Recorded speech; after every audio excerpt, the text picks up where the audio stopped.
Quantum ফিজিক্সের first introduction আমি কিছু বলি, কিছু জিনিস আমি এখানটায় লিখে রেখেছি। সেটা কি? সেটা হচ্ছে যে মানে কোথা থেকে কোয়ান্টাম ফিজিক্সটা শুরু হলো, সূত্রপাতটা কোথা থেকে হলো।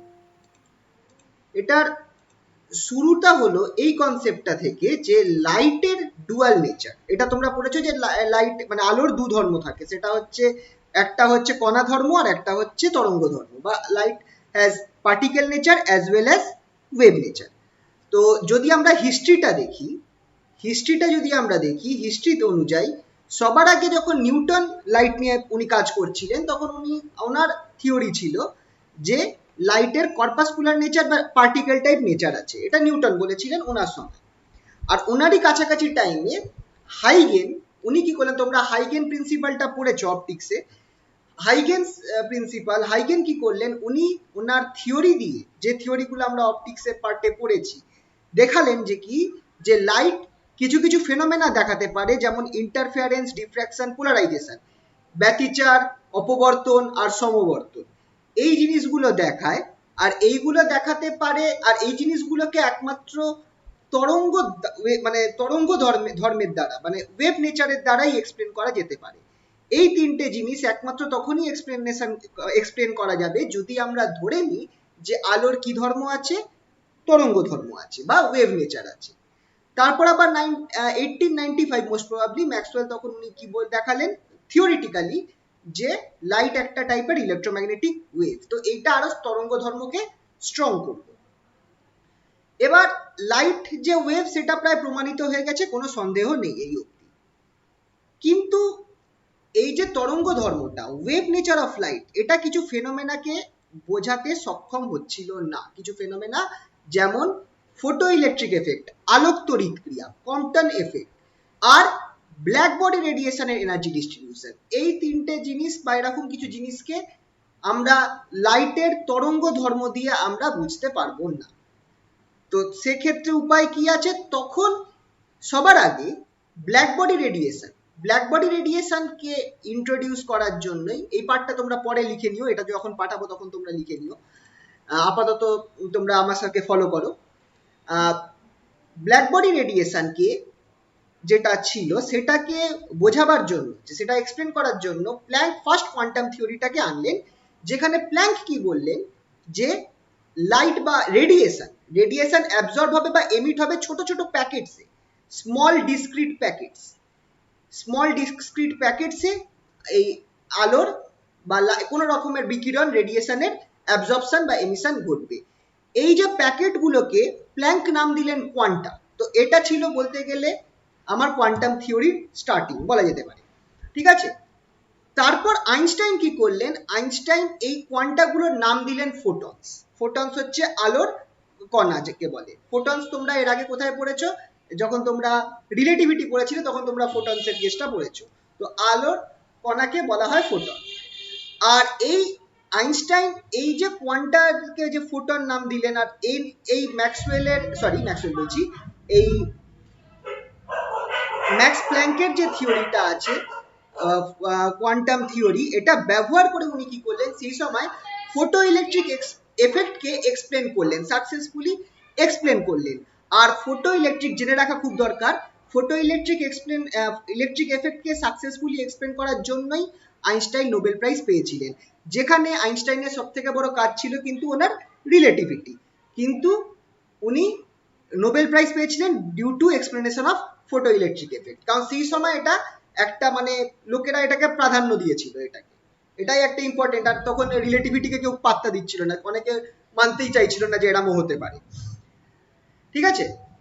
তো এইখান থেকে আমরা ডুয়াল নেচার অফ লাইটের আইডিয়াটায় আসছি, যে লাইট তাহলে কি হতে পারে, কখনো কখনো সেটা কণার মতো বিহেভ করবে, it will behave sometimes as a particle, আর কখনো কখনো কার মতো বিহেভ করবে, কখনো কখনো তরঙ্গের মতো বিহেভ করবে। তো এখান থেকে আমরা এলো ডুয়াল নেচার অফ লাইটের কনসেপ্ট। এটা ছিল আমাদের এই কোয়ান্টাম থিওরির ইতিহাসটা, ঠিক আছে। ইন্ট্রোডাকশন বা ইতিহাসটা আমরা করলাম। এবার যেটা তোমাদের পরীক্ষায় যেখান থেকে আছে, তোমরা আমার সাথে এবার লেখালেখি স্টার্ট করতে পারো, সেটা হচ্ছে প্ল্যাঙ্কস থিওরি অফ রেডিয়েশন।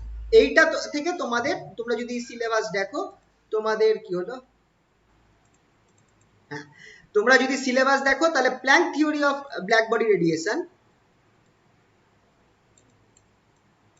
বা প্ল্যাঙ্কস কোয়ান্টাম থিওরি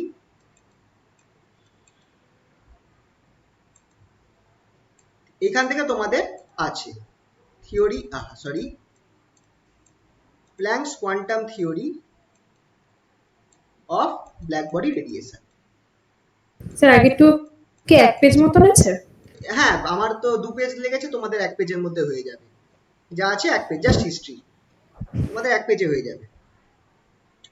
তো planks quantum theory of black body radiation.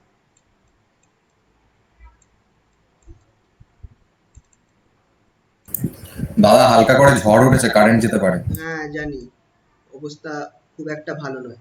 আচ্ছা তোমাদেরকে একটু বলে দিই, আজকে তোমাদের সাথে কজন 3জন সিনিয়র রয়েছে, ওরা হচ্ছে ওল্ড সিলেবাসের স্টুডেন্ট, ওদেরও সেম টপিকটা আছে, তো তোমাদের সাথে ওরাও আমাদের আজকে এই পার্টটা করছে। অভিষেক আছে, যার আওয়াজ শুনলে একটু আগে, বিবেকা আছে, আর চিন্ময় আছে, ঠিক আছে?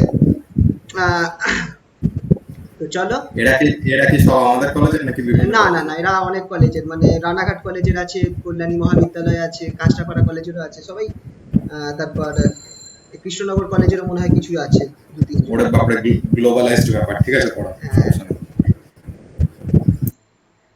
আচ্ছা, তাহলে Planck quantum theory of black body radiation, এই পার্টটা থেকে আমরা স্টার্ট করব। সবার আগে এইটা স্টার্ট করার আগে কটা ছোট ছোট জিনিস আমাদের জানা দরকার, যেমন ব্ল্যাক বডি কি, what is a black body, black body কাকে বলবো? তো ব্ল্যাক বডি মানে কোনো কালো কালারের, এক্ষেত্রে আমরা যে কোনো এইটা ধরছি না যে ব্ল্যাক বডি মানে কোনো একটা কালো কালারের বস্তু। ব্ল্যাক বডি এখানে আমরা এমন একটা বডিকে ধরছি যার উপর যা লাইট পড়বে বা যা রেডিয়েশন পড়বে সেটাকে সম্পূর্ণভাবে অ্যাবজর্ব করবে। A body that can absorb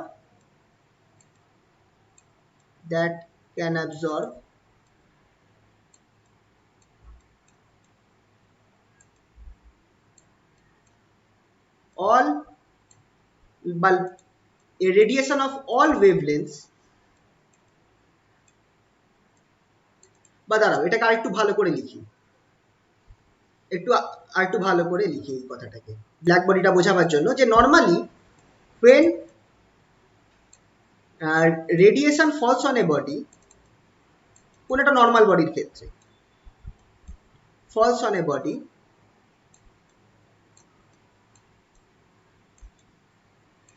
a part of it is absorbed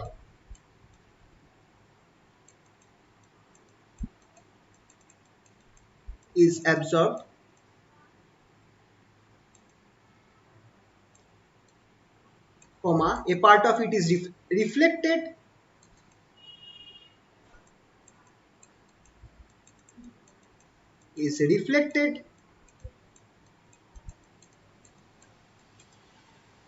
and a part of it is transmitted.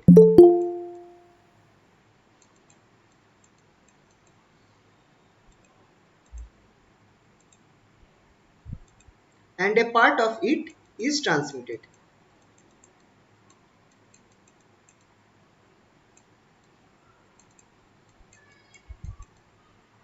ঠিক আছে? তো যখন তোমার কোনো একটা বডিতে কিছু পরিমাণ আলো পড়বে, কি হবে? কিছুটা অ্যাবজর্ব হবে, কিছুটা রিফ্লেক্ট হবে, কিছুটা ট্রান্সমিট করবে। এবার কালো কোনো বস্তু, যেটা আমরা নর্মালি আমাদের আশেপাশে দেখি, কালো কালারের বস্তু যাকে বলি, সেটা কিন্তু একটু হালকা সাইন করে, তার মানে কিছু পরিমাণ লাইট কিন্তু রিফ্লেক্ট হয়ে যাচ্ছে, ঠিক আছে? তো এবার ব্ল্যাক বডি তাহলে কাকে বলবো? ব্ল্যাক বডি এমন একটা বস্তুকে বলবো যেটা সব লাইটটাকে অ্যাবজর্ব করে দেবে, কিছুই রিফ্লেক্ট করবে না, কিছুই ট্রান্সমিট করবে না। Black body is a body A black body is a body which absorbs all the radiation falling on it.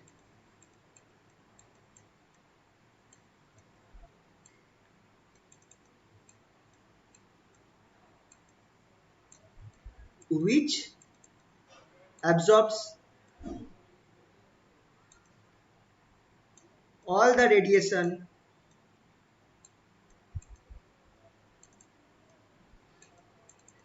falling on it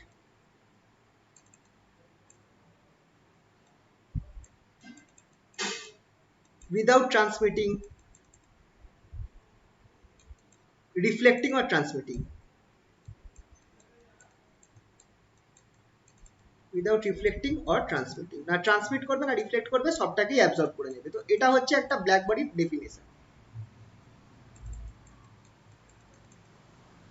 ঠিক আছে, তো এটা হচ্ছে ব্ল্যাক বডি রেডিয়েশন। এবার ব্ল্যাক বডির কেসটা একটা ইম্পর্টেন্ট, যে যখন একটা ব্ল্যাক বডিকে তুমি হাই টেম্পারেচারে রাখবে, এটা কিন্তু আবার কি করবে, ইট উইল এমিট। আচ্ছা, একটা ব্ল্যাক বডি হচ্ছে এমন কোনো একটা বস্তুকে আমরা বলবো যেটা সব ওয়েভলেন্থের রেডিয়েশনকে অ্যাবজর্ব করতে পারে। This is also important. A black body is referred to such a body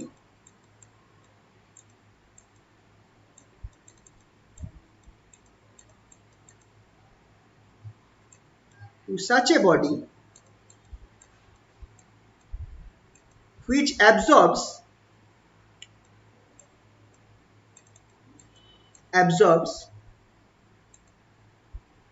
radiation of all wavelength,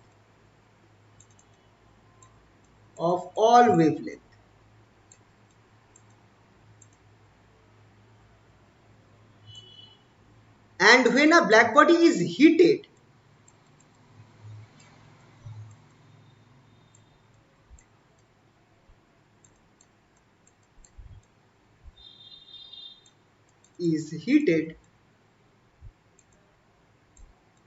it emits radiation of all wavelength,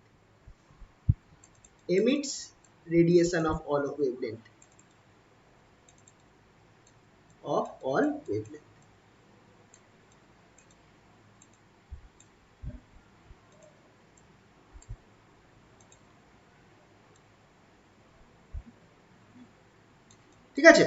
তো এটা হচ্ছে আমার ব্ল্যাক বডির ক্ষেত্রে ব্ল্যাক বডির আইডিয়াল ডেফিনেশন। যে এবার দেখো এই ক্ষেত্রে এই জিনিসটা বুঝবে, ওয়েভলেন্থের ওপর কালার নির্ভর করে। যেমন ধরো তোমাদের 600 ন্যানোমিটার ওয়েভলেন্থটা হচ্ছে আমাদের 650-এর কাছাকাছি রেডকে বোঝায়, আর 580টা ইয়েলোকে বোঝায়। এরকম ভাবে তুমি আলাদা আলাদা কালারের জন্য আলাদা আলাদা ওয়েভলেন্থ থাকছে। ঠিক আছে, তো এবার হচ্ছে কি ব্ল্যাক, তোমরা বুঝতেই পারছো ব্ল্যাক আমরা এমন বডিকে বলি যে সব কালারকে, বা আমরা জানি যে সাদা লাইটে বা হোয়াইট লাইটে কি থাকে, সব কালার গুলো থাকে, তাই তো? যখন হোয়াইট লাইটকে ব্রেক করি আমরা সব কালার গুলোকে পাই। তো এবার হচ্ছে কি যে একটা ব্ল্যাক বডি এমন একটা বডিকে বলছি যেটা সব কালারকেই অ্যাবজর্ব করে নিচ্ছে, তাই জন্য আমরা ব্ল্যাক দেখছি। অন্যদিকে গ্রিন কালারের কোনো বস্তু যদি থাকে, সে কি করছে, সে সব কালারকে অ্যাবজর্ব করছে, একমাত্র গ্রিন কালারকে রিফ্লেক্ট করছে, তাই জন্য আমরা গ্রিন দেখছি। যেটা রেড কালারের বস্তু, সেটা সব কালারকে অ্যাবজর্ব করছে, শুধু রেডকে রিফ্লেক্ট করছে, তাই জন্য আমরা রেড দেখছি। এবার ব্ল্যাক বডি কি করছে, ব্ল্যাক বডি হচ্ছে সব কালারে সব ওয়েভলেন্থকে অ্যাবজর্ব করে নিচ্ছে, তাই জন্য ওটাকে আমরা ব্ল্যাক দেখছি, কোনো কিছু রিফ্লেক্ট করছে না।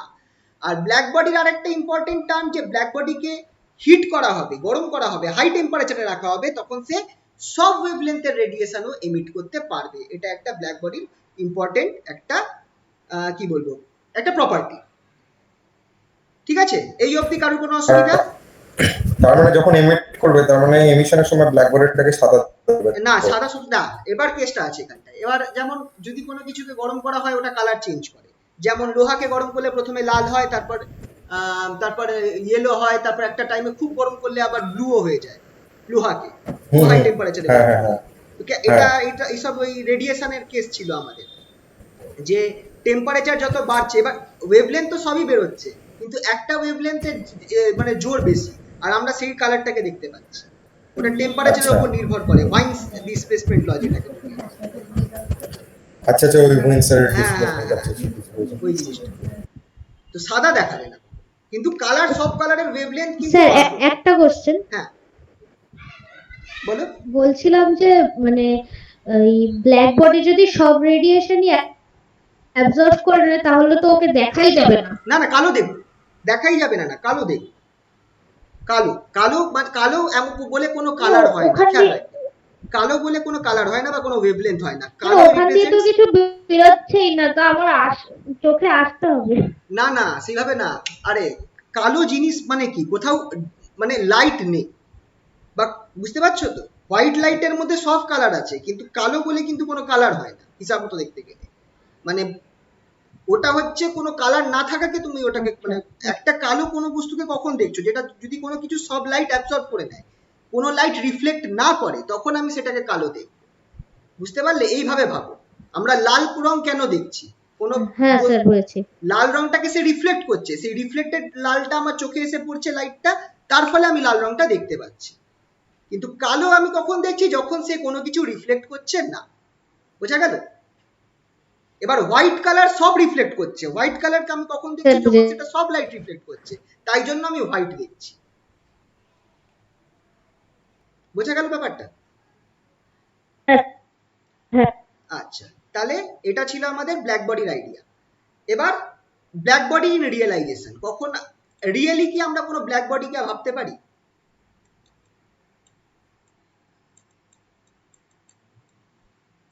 ব্ল্যাক বডি রিয়েলাইজেশন মানে সত্যিকারের ব্ল্যাক বডি আমরা কাকে বলবো? এটাকে আমরা একটা এক্সাম্পল দিতে পারি, Ferris black body.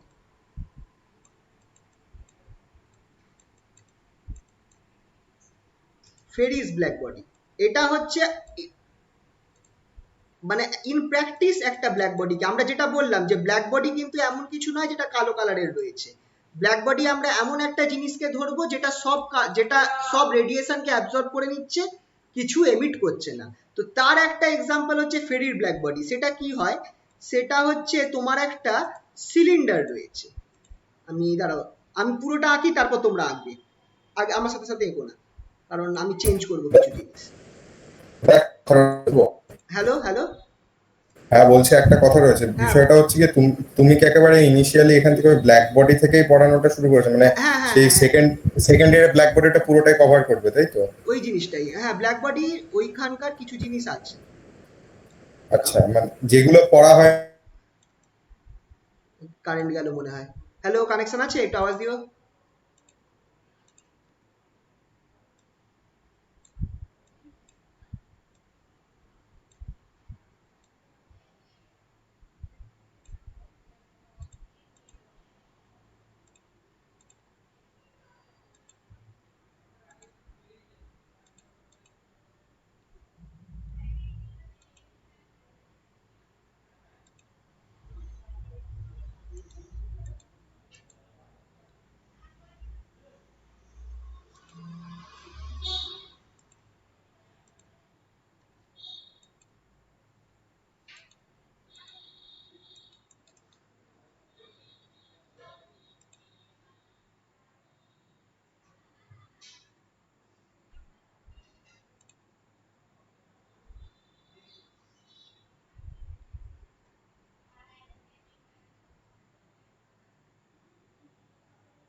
Hello hello, শোনা যাচ্ছে? হ্যালো হ্যালো হ্যালো, শোনা যাচ্ছে? হ্যাঁ হ্যাঁ দাদা, তোমার কারেন্ট চলে ইয়ে, গেছে, কারেন্ট চলে গেছিল বলে গেল।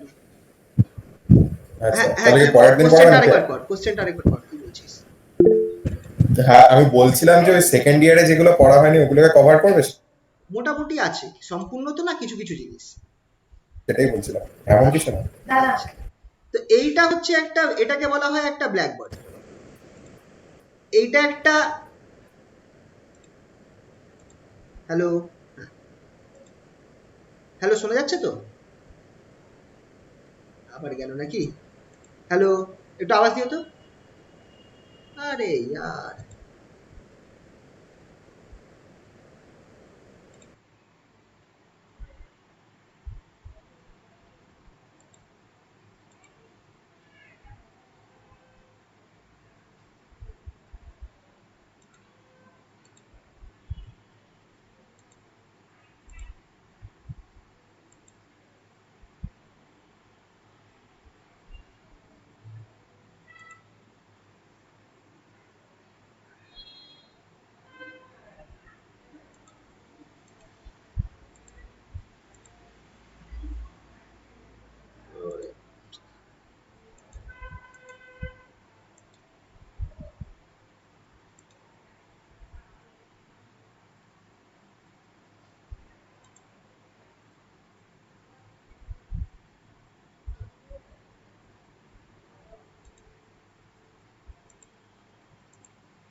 হ্যাঁ হ্যালো হ্যালো, শোনা যাচ্ছে? Hello hello. হ্যাঁ স্যার শোনা প্রায় তো শোনা হ্যাঁ যাচ্ছে, শোনা যাচ্ছে। এই আজকে ওয়েদার খারাপ মনে হচ্ছে তার জন্য। হুম। দেখো যদি আজকে কন্টিনিউ করতে না পারো অন্য একটা ডেট দাও। আরে আচ্ছা দেখি কি অবস্থা। হ্যাঁ দেখো, ওই থেমে থেমেই যা হয় আর কি।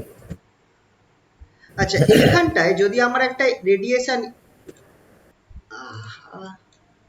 আচ্ছা এইটা হচ্ছে নর্মালি আমার একটা ব্ল্যাক বডি। ব্ল্যাক বডিটার মধ্যে এটা অ্যাকচুয়ালি একটা স্ফেরিক্যাল শেপের একটা কি বলবো, একটা স্ফেরিক্যাল একটা ক্যাভিটি রয়েছে, একটা হলো স্ফিয়ার রয়েছে, যেটার মধ্যে একটা ছোট্ট ওপেনিং রয়েছে আর ওপেনিং এর উল্টো দিকে একটা প্রজেকশন রয়েছে। এখানে একটা ওপেনিং আছে, এটা হচ্ছে একটা মেটালিক স্ফিয়ার।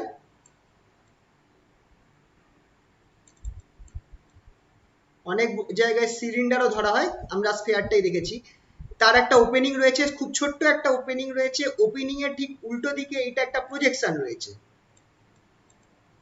মানে জাস্ট কিছু একটা এরকম বেরিয়ে রয়েছে, একটা প্রজেকশন রয়েছে, ঠিক আছে। এইটার মধ্যে হয় কি, যখন আমার রেডিয়েশন এসে যাবে, এই রেডিয়েশন যখন আমার এই ওপেনিং এর মধ্যে দিয়ে ঢুকবে, সেটা এই প্রজেকশনকে হিট করবে, হিট করে আমার রিফ্লেকশন হতে থাকবে, আমার এইভাবে বারবার রিফ্লেকশন হবে। এবার ঘটনাটা কি ঘটছে সেটা দেখা যাক। ব্যাপারটা হচ্ছে কি, এই যে আমার এখানটায় এটা হচ্ছে আমার রেডিয়েশনটা,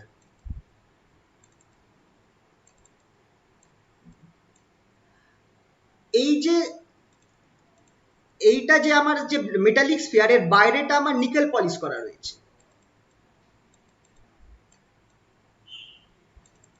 মানে বাইরের সারফেসটা আমার কি বলবো খুবই রিফ্লেক্টিং সারফেস, মানে বাইরের সারফেসে যদি কোনো আলো পড়ে সেটা রিফ্লেক্ট করে যাবে, ঠিক আছে। আর ভেতরের সারফেসটা আমার ল্যাম্প ব্ল্যাক দিয়ে কোটিং করা রয়েছে, ভেতরের যে সারফেসটা রয়েছে সেটা আমার ল্যাম্প ব্ল্যাক কোটিং করা রয়েছে।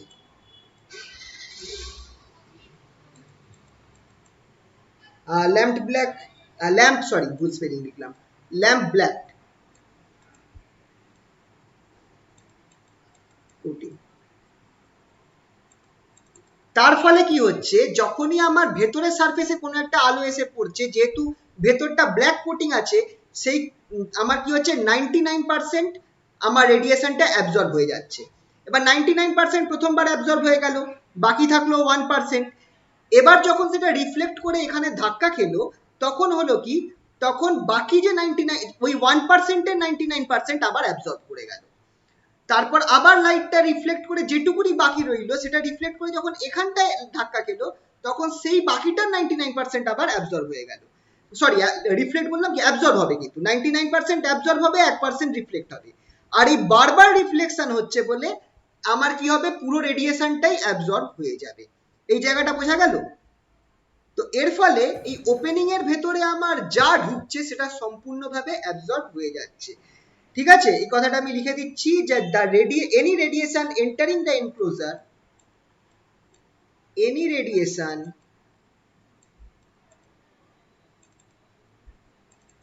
Entering the closure, the enclosure বা ক্যাভিটিও বলা যেতে পারে, ইজ কমপ্লিটলি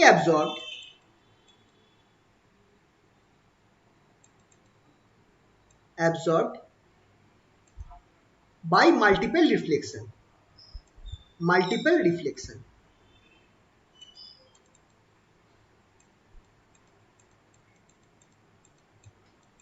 আচ্ছা, ফেরিস ব্ল্যাক বডির আরো ডিটেলস লেখাটা আমার এই যে নোটটা রয়েছে, এই নোটটার মধ্যে আমার এই জায়গাটায় রয়েছে, ফেরিস ব্ল্যাক বডি তোমরা এখানে দেখতে পারো, লেখাটা রয়েছে কিভাবে কি হচ্ছে না হচ্ছে। আপাতত এখানটায় এই ছবিটাও আঁকা রয়েছে এইখানটায়।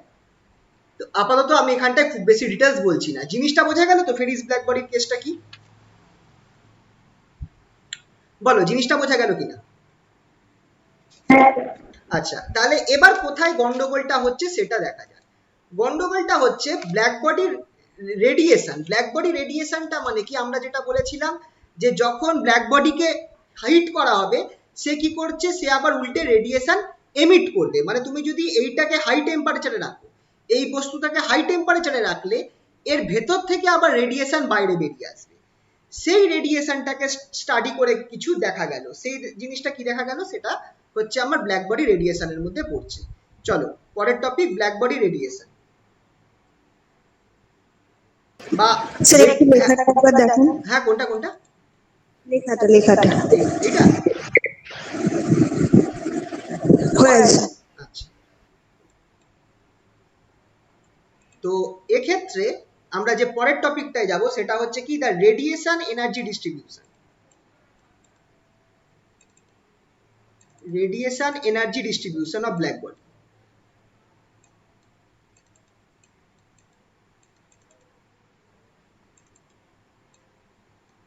Of black body.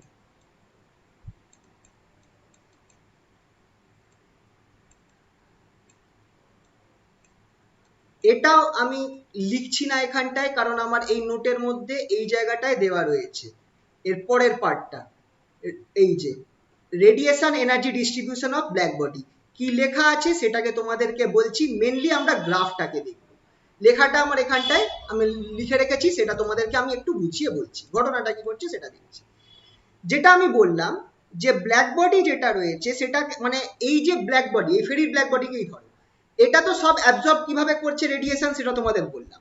এবার এইটাকে ব্ল্যাক বডির এটা স্পেশালিটি যে ব্ল্যাক বডিকে তুমি যদি হিট করো বা হাই টেম্পারেচারে রাখো, সে কি করবে, সব ওয়েভলেন্থে রেডিয়েশন এমিট করবে।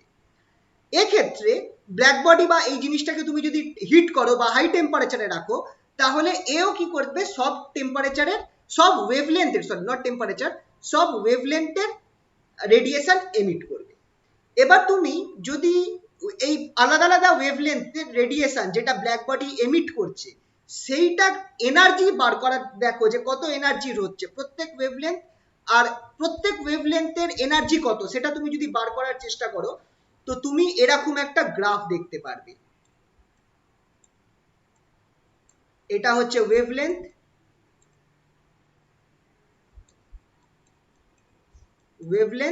আর এখানটায় তোমার রয়েছে এনার্জি। এনার্জিটা ফাংশন অফ ওয়েভলেন্থের ক্ষেত্রে এনার্জিটাকে ই ল্যামডা হিসেবে রিপ্রেজেন্ট করবো, energy as a function of wavelength, আর এখানটায় ওয়েভলেন্থটা হচ্ছে আমার ল্যামডা।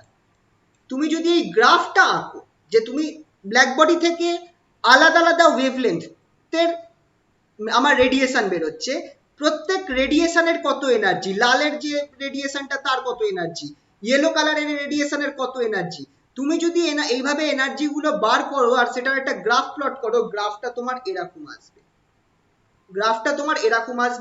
গ্রাফটা আরেকটুখানি পিকটা ভালো হবে, গ্রাফটা তোমার মোটামুটি এরকম আসবে।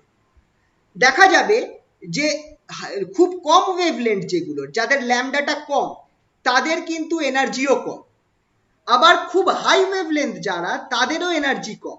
মাঝখানে সামওয়্যার একটা পয়েন্টের কিছু রেডিয়েশনের, কিছু ওয়েভলেন্থের রেডিয়েশনের এনার্জি ম্যাক্সিমাম, সেই ওয়েভলেন্থ গুলোকে আমি বলছি ল্যামডা এম। এইটা ব্ল্যাক বডি রেডিয়েশনের ডিস্ট্রিবিউশনে এক্সপেরিমেন্টালি দেখতে পাওয়া গেছে, যেখানটায় এই জিনিসটাকেই আমার ক্লাসিক্যাল মেকানিক্স বোঝাতে পারছে না। ক্লাসিক্যাল মেকানিক্স কি বলছিল, যে প্রত্যেক একটা ব্ল্যাক বডিকে তুমি যদি হিট করো একটা পার্টিকুলার টেম্পারেচারে, তাহলে কি হবে, যে সব ধরনের যে ওয়েভলেন্থ গুলো বেরোবে, সব ধরনের যে লাইট গুলো বেরোবে, বা লাইট বা আলাদা আলাদা ওয়েভলেন্থের লাইট, সবার সেম এনার্জি থাকার কথা। কিন্তু এখানটায় কি দেখা যাচ্ছে, যে প্রত্যেক মানে আলাদা আলাদা ওয়েভলেন্থের লাইটের আলাদা অ্যামাউন্ট অফ এনার্জি থাকছে, আর এনার্জিটা খুব কম ওয়েভলেন্থের জন্য কম, বেশি ওয়েভলেন্থের জন্য কম, মাঝামাঝি একটা ওয়েভলেন্থের জন্য এনার্জিটা ম্যাক্সিমাম হচ্ছে। এইটা এরকম একটা গ্রাফ পাওয়া যাচ্ছে, এটাই হচ্ছে energy distribution of black body radiation. দাদা এই জায়গাটা আরেকবার বলবে, মানে আমি বুঝলাম না যে কম ওয়েভলেন্থের জন্য মানে ওটা কি ওই লাইটের ওয়েভলেন্থ কোন দিকে বাড়ছে, গ্রাফটা দেখ, ওয়েভলেন্থ আমার এই রাইট সাইডে বাড়ছে, এই সাইডের ওয়েভলেন্থটা কি কম না বেশি? লেফট সাইডে অবশ্যই কম, আর এই সাইডে বেশি। তো কম ওয়েভলেন্থে এনার্জি কম রয়েছে, বেশি ওয়েভলেন্থেও এনার্জি কম রয়েছে। না মানে আমি কম বেশি বলতে, মানে আমি যেটা বলতে চাইছি সেটা কি, ওই যে লাইটের কালারের উপর ওয়েভলেন্থটা ডিপেন্ড। আচ্ছা, তার মানে ইয়েলোর সাইডে ওটা হাই থাকবে, তাই তো এনার্জিটা? ওটা ডিপেন্ড করছে, ওটা টেম্পারেচারের উপর ডিপেন্ড করছে, কোন টেম্পারেচারে আমি ইয়ে করছি তার উপর নির্ভর। এই গ্রাফটা আচ্ছা এটা আমার একটা পার্টিকুলার টেম্পারেচারে নেওয়া গ্রাফ, টি টেম্পারেচার নেওয়া গ্রাফ। আচ্ছা টেম্পারেচারের ওপর গ্রাফটা যদি আমি আঁকি আলাদা আলাদা টেম্পারেচারে, তখন গ্রাফটা কিরকম হবে সেটাও একটা দেখা। আলাদা আলাদা টেম্পারেচারের জন্য গ্রাফটা আমার এরকম হয়ে যাবে। আচ্ছা হ্যাঁ বলো। ল্যামডা যদি কমেন ওয়েভলেন্থটা কমলে তো সেক্ষেত্রে এনার্জিটা ম্যাক্সিমাম হচ্ছে, তাহলে সেক্ষেত্রে একেবারে হচ্ছে মানে সেন্টারের সামনে, তাহলে ওটা আর একটু উপরে হবে না? কোনটা?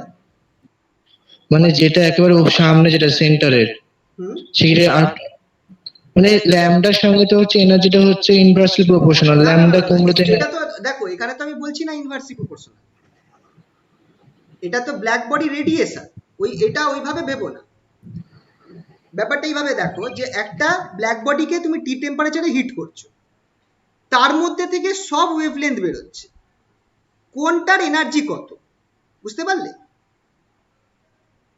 ঠিক এটা আছে কিন্তু ওইভাবে তোমরা ভেবো না, এটা কিন্তু ওই কোয়ান্টা স্টেট এখনো আসেনি, কিন্তু E=hc বাই ল্যামডা এখনো আসেনি, E=hc বাই ল্যামডা কিন্তু আসেনি, ওইভাবে ভেবো না এটাকে। এটা হচ্ছে তুমি একটা ব্ল্যাক বডিকে হিট করছো, সেই পার্টিকুলার টেম্পারেচারে দেখা যাচ্ছে যে তোমার প্রত্যেক ওয়েভলেন্থের জন্য তোমার মানে মাঝখানের একটা ওয়েভলেন্থের এনার্জিটা বেশি, বাকি আশেপাশে কম। ওই ব্ল্যাক বডি থেকে যে এনার্জি, টি টেম্পারেচারে থাকা ব্ল্যাক বডি থেকে যে ওয়েভলেন্থ গুলো বেরোচ্ছে তার এনার্জি এখানে ধরা হচ্ছে, বোঝা গেল? হ্যাঁ স্যার। স্যার আপনি বললেন যে ক্লাসিক্যাল মেকানিক্স অনুযায়ী প্রত্যেকটা এনার সমান হওয়া উচিত, হ্যাঁ, তো সেটা কোথা থেকে আসছে সেটা বুঝতে পারলাম না। মানে মানে এটা এবার আমি কিভাবে বলবো, এটা আগে এটা তাই ধরা হয়েছিল আর কি, যে ক্লাসিক্যাল মানে কি বলবো, যে তখন অবধি তো এই এই কেসটা আসেনি না, তখন অবধি তো মানে ক্লাসিক্যাল তখনও মেকানিক্স। E=h নিয়েও যে রিলেশনটা প্রমাণ হয়নি নাকি? কোনটার কথা বললে? E=h নিয়ে তখন প্রমাণ হয়নি। ওটা তখন অবধি তো আসেনি জিনিসটা। ওরা ধরেছিল যে কোনো এনার্জি অ্যাবজর্ব করলে, কোনো ম্যাটেরিয়াল যদি অ্যাবজর্ব করে, ধরো মানে আলাদা আলাদা ওয়েভলেন্থ, সকলের এনার্জি সেম, এটাই তো ধরা হয়েছিল। এটা তো এই এক্সপেরিমেন্টের পর থেকেই তো এই ফর্মুলাটা এলো E=h, এই এক্সপেরিমেন্টের পর থেকে। আচ্ছা আচ্ছা আচ্ছা। তো স্যার হ্যাঁ বলো। স্যার বলছিলাম যে এই যে আপনি যে গ্রাফটা করালেন সেটা তো ম্যাক্স প্ল্যান বলেছিল যে শক্তিটা নিরবিচ্ছিন্নভাবে না বিচ্ছিন্নভাবে প্যাকেট রূপে স্থানান্তরিত হয়। হুম তো এই মানে এই ম্যাক্স প্ল্যাঙ্কের যে এই ধারণা থেকে তো এই গ্রাফটা তৈরি হয়েছে। না না না না, এটা এই গ্রাফটা এক্সপেরিমেন্টাল, এটা এক্সপেরিমেন্ট করে দেখা যাচ্ছে, এটা এক্সপেরিমেন্টাল গ্রাফ, ওনার ধারণা থেকে তৈরি হয়নি। এইটাকে এক্সপ্লেন করেছেন Max Planck quantum theory apply করে, এটা এক্সপেরিমেন্টাল গ্রাফ, বুঝতে পারলে? ও আচ্ছা ঠিক আছে ঠিক আছে। এইটা কোয়ান্টাম থিওরি মানে এই যে আমি তাই জন্য দেখে স্টার্টিং এই লিখে দিয়েছি যে এটা হচ্ছে black body radiation, energy distribution of black body radiation. তুমি ব্ল্যাক বডিকে একটা পার্টিকুলার টেম্পারেচারে হিট করছো, সেখান থেকে যে এনার্জি মানে আলাদা আলাদা ওয়েভলেন্থ বেরোচ্ছে তাদের এনার্জি তুমি নির্ণয় করছো, তখন তুমি এরকম দেখছো, ঠিক আছে? হ্যাঁ এবার যদি টেম্পারেচার আলাদা থাকে, যেমন এই টেম্পারেচার কালো কালারটা হচ্ছে T1 টেম্পারেচারে ব্ল্যাক বডিটা রয়েছে, T1 টেম্পারেচারে ব্ল্যাক বডিটা রয়েছে, T2 টেম্পারেচারে যখন তুমি ব্ল্যাক বডিটা নিচ্ছ, আর T3 টেম্পারেচারে যখন তুমি ব্ল্যাক বডিটা নিচ্ছ, তিনটে আলাদা আলাদা কালার, সরি তিনটে আলাদা আলাদা কি বলবো টেম্পারেচারে তোমার গ্রাফটা কিরাম আসছে তুমি যদি দেখো। এখানটায় অবভিয়াসলি T3 টা সব থেকে বেশি, T3 greater than T2 greater than T1, T3 greater than T2 greater than T1। তুমি দেখো এনার্জিটা আমার বাড়ছে, ই ল্যামডা যেটা রয়েছে সেটা আমার ইনক্রিজ করছে, তাই জন্য যেহেতু T3 টা টেম্পারেচারটা বেশি, তাই জন্য এটার দেখো গ্রাফটাও মানে অনেক বড়, ঠিক আছে? কিন্তু এখানটায় তুমি একটা জিনিস তুমি দেখতে পারো যে এই যে ম্যাক্সিমাম ওয়েভলেন্থ যেটা আছে সেটা কিন্তু শিফট করছে কমের দিকে, এটা হচ্ছে ল্যামডা m1। যখন T1 টেম্পারেচারে ব্ল্যাক বডিটা রয়েছে, তার যে ওয়েভলেন্থের জন্য এনার্জি ম্যাক্সিমাম হবে সেটা হচ্ছে এইটা ল্যামডা m1। তারপর যখন তুমি ব্ল্যাক বডিটাকে T2 তে নিয়ে যাচ্ছ, T2 কালারে নিয়ে মানে T2 টেম্পারেচারে নিয়ে যাচ্ছ, তখন দেখা যাচ্ছে যে যে ওয়েভলেন্থের জন্য আমার ম্যাক্সিমাম হবে এনার্জিটা ম্যাক্সিমাম হবে ল্যামডা m2, সেটা আমার ল্যামডা m1 এর থেকে কম। আবার যখন তুমি আরো যখন কম করছো তখন তুমি দেখছো, মানে সরি, টেম্পারেচার আরো ইনক্রিজ করছো। এই ছবিটা একটু ভালো করে করতে হবে, এক সেকেন্ড।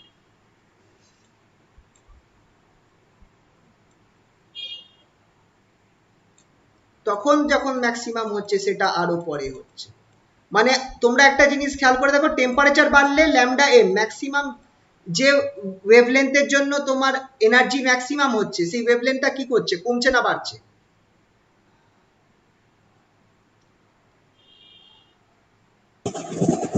টেম্পারেচার বাড়লে ল্যামডা এমটা, ল্যামডা এম কমছে। হ্যাঁ ল্যামডা এম কমছে। তো lambda m is proportional to 1/t or lambda m into t equals to constant। এই জিনিসটাকে বলা হয় ভাইন্স ডিসপ্লেসমেন্ট ল, এটাকে বলা হয় ভাইন্স ডিসপ্লেসমেন্ট ল।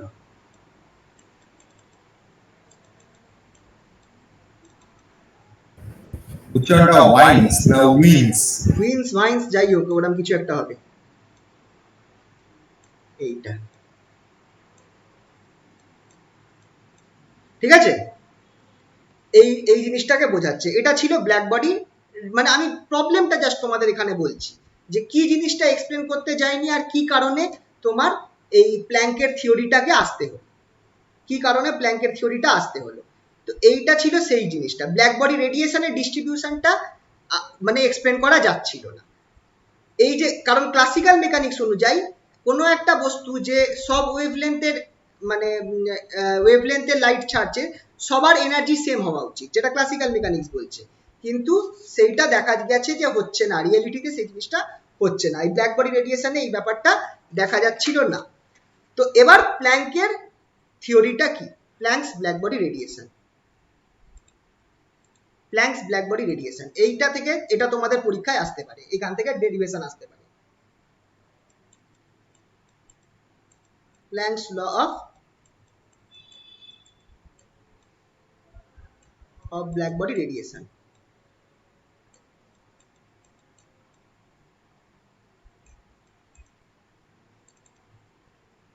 তোমরা দেখবে সিলেবাসে দেওয়া রয়েছে Planck's law of black body radiation, এটা তোমাদের দেখবে সিলেবাসে আছে। তো এইটা ডেরিভেশনটা আসতে পারে। তো চলো এখান থেকে আমরা এবার একটুখানি মানে ডেরিভেশনটা করি। Planck's law of black body radiation কি বলছে, এটা প্ল্যাঙ্ক এনেছিলেন কিসের জন্য, এই ব্ল্যাক বডির এনার্জি ডিস্ট্রিবিউশন বা এই গ্রাফটা কেন হচ্ছে বা ই ল্যামডা কিভাবে আমার ল্যামডার উপর নির্ভরশীল সেটা বোঝাবার জন্য এনেছিলেন। এর আগেও অনেকে প্রমাণ করার চেষ্টা করেছিলেন কিন্তু থিওরি দিয়ে, যেমন রেলিক্স ল আছে একটা, ভাইন্স ল আছে, স্টিফেন বোলজম্যান ল আছে, কিন্তু কোনো কিছু সাকসেসফুলি বোঝাতে পারেনি। শেষে প্ল্যাঙ্ক এই কোয়ান্টাম থিওরিটা যখন আনলেন তখন এইটাকে ব্ল্যাক বডি রেডিয়েশনকে সাকসেসফুলি বোঝা গেল। তো চলো প্ল্যাঙ্কের ব্ল্যাক বডি রেডিয়েশনটা আমরা একটু আলোচনা করি। এক্ষেত্রে হ্যালো হ্যালো দাদা বলছি যেটা র্যালেজিন্স ল রয়েছে উপরে দাদা, হ্যাঁ বলছি যেটা র্যালেজিন্স ল রয়েছে ওটাও কি ব্ল্যাক বডি রেডিয়েশনকে ডিফাইন করতে চাইছে? ওরা সব এইগুলো চেষ্টা করেছিল, ব্ল্যাক বডি রেডিয়েশনের এই প্রবলেমটা কেন, এই জিনিসটা, এই গ্রাফটাকে বোঝাবার চেষ্টা করেছিল। রেলিজিন্স ল একটা সাকসেসফুল হয়েছিল তোমার লো ওয়েভলেন্থের ক্ষেত্রে কেসটা বোঝাতে, একটা সাকসেসফুল হয়েছিল হাই ওয়েভলেন্থের কেসটাকে বোঝাতে, কিন্তু কমপ্লিট সিনকে কেউ বোঝাতে পারেনি। আচ্ছা, ওটা প্ল্যাঙ্ক থিওরি। প্ল্যাঙ্ক, আর তারপর দেখা গেল যে প্ল্যাঙ্কের ল থেকে আমরা রেলিক জিন্সেও যেতে পারি, আবার ভাইন্স বা ওই কি বলে স্টিফেন বোলজম্যানেও যেতে পারি। আচ্ছা, তো ওইগুলো ছিল রেডিয়েশন চ্যাপ্টারে। এখন আমাদের জাস্ট প্ল্যাঙ্কের রেডিয়েশন ল অবধি পড়বো আমরা। আমাদের কোয়ান্টামে যেটা আছে সেটা আমরা পড়বো হচ্ছে প্ল্যাঙ্কস ল অফ রেডিয়েশন, ওই অবধি পড়বো। আচ্ছা তাহলে এটা স্টার্ট করা যাক, Planck's law of radiation start করলাম। হ্যাঁ, এখানটায় অ্যাজাম্পশন কি ধরা হয়েছিল, প্রথমে অ্যাজাম্পশন গুলো একটু বলে দিই। অ্যাজাম্পশন প্ল্যাঙ্ক ধরেছিলেন যে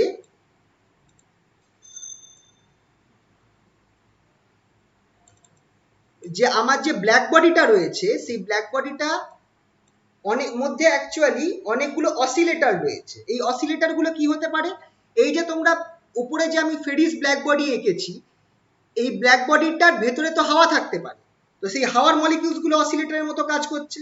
অসিলেটর বলতে কি বলতে চাইছে, কেন অসিলেটর বলছে, কারণ এরা হিট বা এই রেডিয়েশনকে অ্যাবজর্ব করতে পারবে, আবার এমিট করতে পারবে, মানে এর মধ্যে যে হাওয়াগুলো রয়েছে সেই হাওয়ার মলিকিউলস গুলোকে তুমি অসিলেটর ধরতে পারো। তো এরকম ভাবেই প্ল্যাঙ্ক কি করলেন, উনি ধরলেন যে আমাদের যে এই ব্ল্যাক বডিটা রয়েছে তার ভেতরে অনেকগুলো অসিলেটর রয়েছে, যেটা এই যে ভেতরে যে রেডিয়েশনটা আছে তার সাথে ইকুইলিব্রিয়ামে রয়েছে। বুঝতে পারলে তো? তো অ্যাজাম্পশন ছিল যে Planck considered a large number of oscillators within the black body. Planck considered a large number of oscillators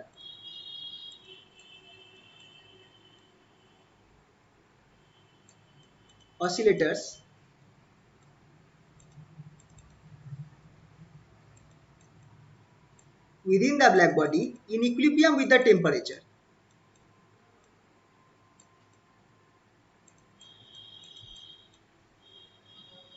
In equilibrium with its temperature.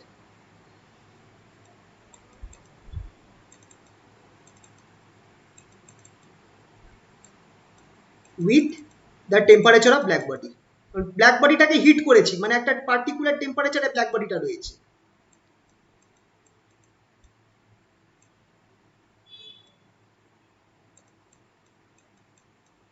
এই অসিলেটর গুলো কাকে তুমি ধরতে পারো, যে ব্ল্যাক বডির ভেতরে যে হাওয়া রয়েছে, হাওয়ার মলিকিউলস গুলোকে আমি সেই অসিলেটর ধরতে পারি। আর এই অসিলেটর গুলো কি করতে পারে, কারণ অসিলেটর কেন ধরা হচ্ছে, কারণ মলিকিউলস গুলো এনার্জি অ্যাবজর্ব করতে পারে, অ্যাবজর্ব করে একরকম ভাইব্রেশনাল মোডে চলে যেতে পারে, সেইগুলোই ধরার জন্য এখানটা ওরা অসিলেটর কেসটা ধরেছে। এবার অসিলেটর গুলো কি করতে পারে, this oscillator can absorb energy in form of radiation.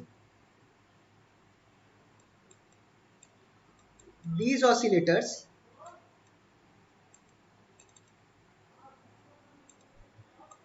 can absorb and emit energy in form of radiation.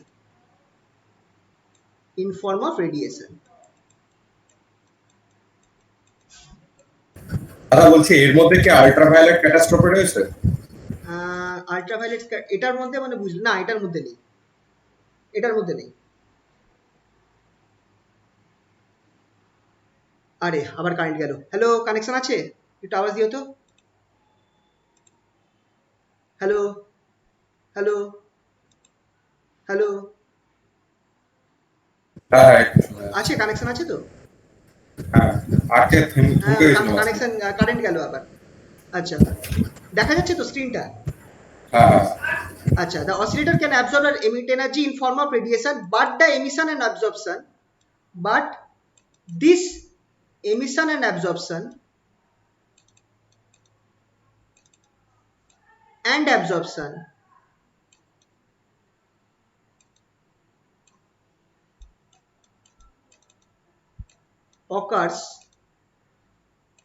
occurs in integral multiple of h nu,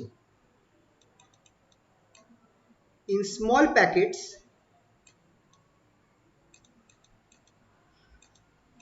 of energy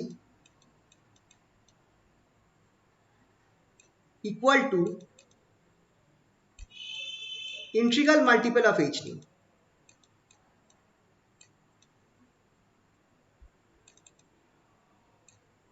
Of h nu, where nu is the frequency of radiation,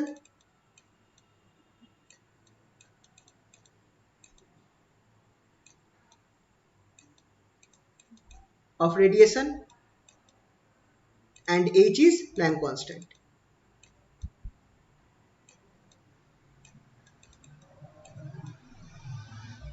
capital হবে।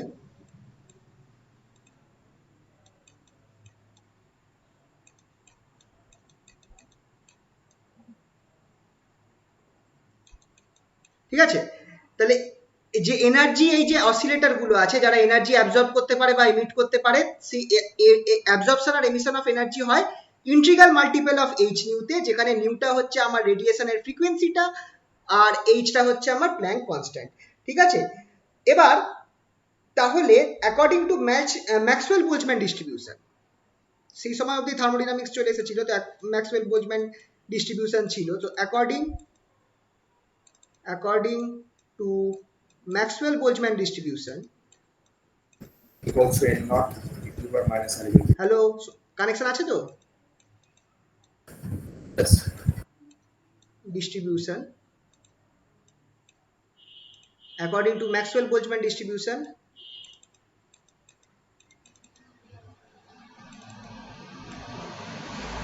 a number of oscillators having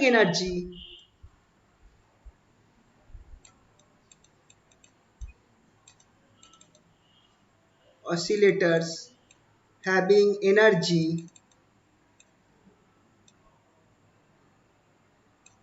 এখানটা এনার্জিটাকে আমি epsilon N দিয়ে represent করছি। Epsilon subscript N, epsilon n equals two N H new, where n একটা integer, n is an integer।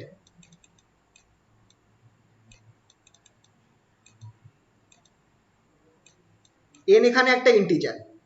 Is কতগুলো oscillator থাকবে যাদের energy হবে এইটা, epsilon n equals two N H new. আরে হ্যালো, কানেকশন আছে কিনা একটু বলো তো। হ্যালো, কারেন্ট বারবার যাচ্ছে আসছে, শোনা যাচ্ছে তো? হ্যালো, আহা গেল।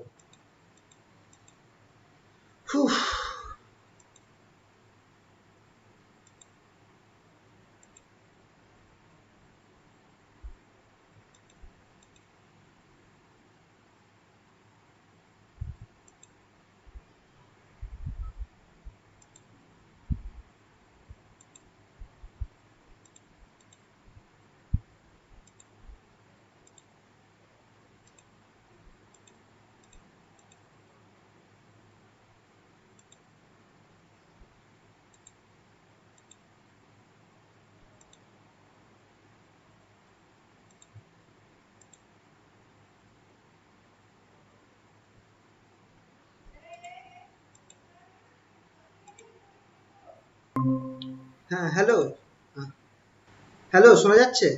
বারবার কানেকশন কেটে যাচ্ছে। হ্যালো হ্যালো, শোনা যাচ্ছে? আরে বারবার কানেকশন কেটে যাচ্ছে, কারেন্ট যাচ্ছে আসছে। স্ক্রিনটা এলে স্যার আমাদেরও তো বেরিয়ে যেতে হচ্ছে, বুঝতে পারছি প্রবলেম হচ্ছে রাতে আজকে। বুঝতেই পারছি না এই কারণে।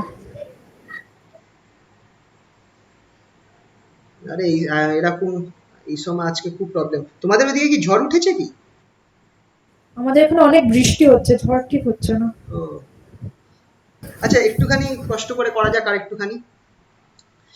আচ্ছা, according to Maxwell Boltzmann distribution, number of oscillators having energy En equals to nhν, where n is an integer, কতগুলো অসিলেটর থাকবে যাদের এনার্জি এই পরিমাণ হবে, এপসাইলন এন পরিমাণ হবে, epsilon n equals to nhν।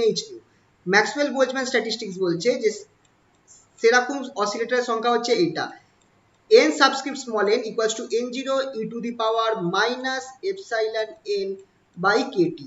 এইখানটায় এপসাইলন এনটা এনার্জিটাকে রিপ্রেজেন্ট করছে, অর এটাকে তুমি লিখতে পারো n subscript n equals to n0 e to the power minus epsilon n এর জায়গায় তুমি এই ভ্যালুটা বসিয়ে দাও nhν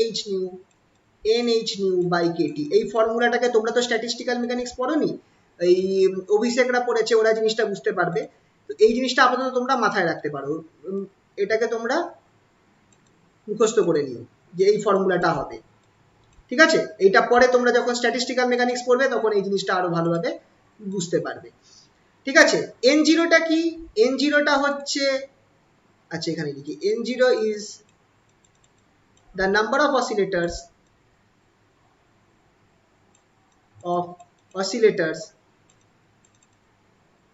having minimum energy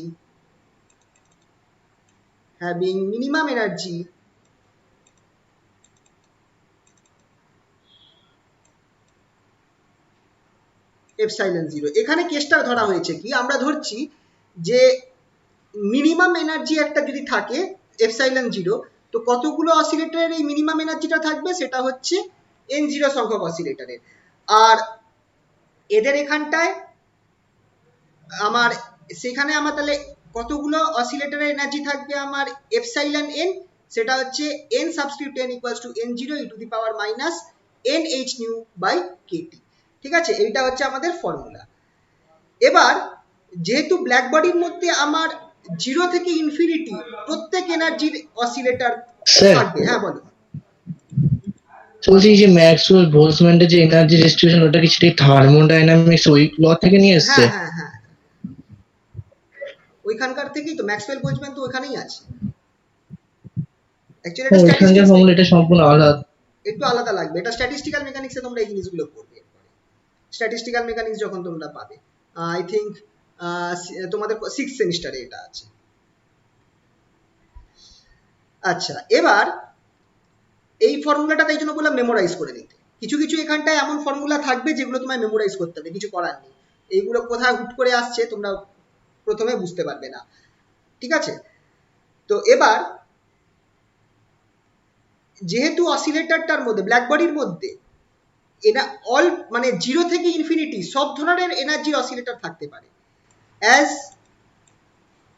there are oscillators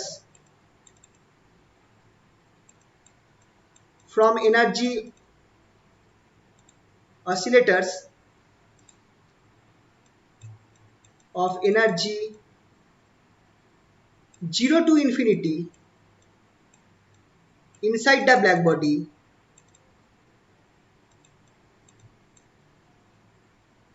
from 0 to infinity, from energy from 0 to infinity inside the black body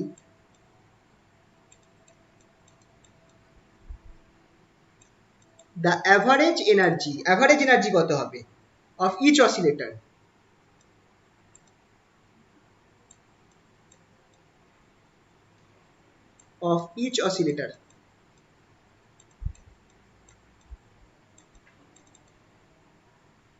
average energy of each oscillator সেটা কি হয়ে যাবে, সেটাকে আমি এই ফর্মুলা দিয়ে লিখবো, epsilon bar which is equals to summation over, এখানে আমি সামেশন নেব, summation over n equals to 0 to infinity, কারণ ইনফিনিটি এতগুলো অসিলেটর আছে,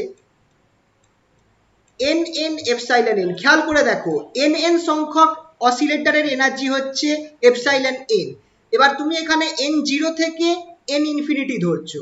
এবার n, আচ্ছা এখানটা একটা খেয়াল করো, সরি, মিনিমাম এনার্জি কত ছিল? মিনিমাম এনার্জি তো 0 ছিল না, মিনিমাম এনার্জি ছিল এপসাইলন 0 টু ইনফিনিটি। তো খেয়াল করে দেখো n 0 হলে মিনিমাম এনার্জি এপসাইলন 0, আর কতগুলো অসিলেটরের এনার্জি 0 থাকছে, এপসাইলন 0 হবে n 0। তো n epsilon n by average bar করছি, তো তার মানে এখানটা আরেকবার হবে n equals to 0 to infinity, বলো নিচে কি বসবে, বলো নিচে কি বসবে? অ্যাভারেজ বার করছি, n0 না n বসবে, n number of number of oscillators. Oscillators, total number of oscillators.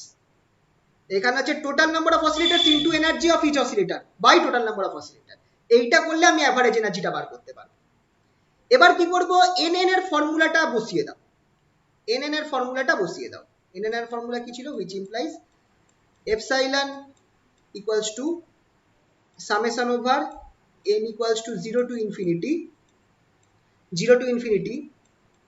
n0 epsilon n e to the power minus minus ছিল, হ্যাঁ মাইনাস ছিল, minus h n h nu by kt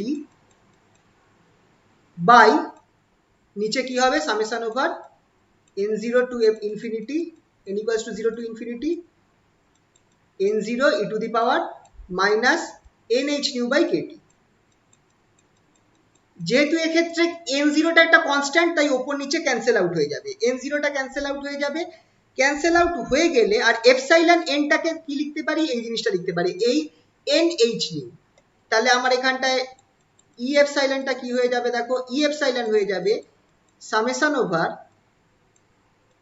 n equals to 0 to infinity n0টা cancel করে দিয়েছি, epsilon n এর জায়গায় nh nu বসাবো, nh nu e to the power minus nh nu by kt divided by নিচে কি থাকবে, নিচে শুধু এইটা থাকবে e to the power summation over n equals to 0 to infinity e to the power minus nh nu by kt, e to the power minus nh nu by kt।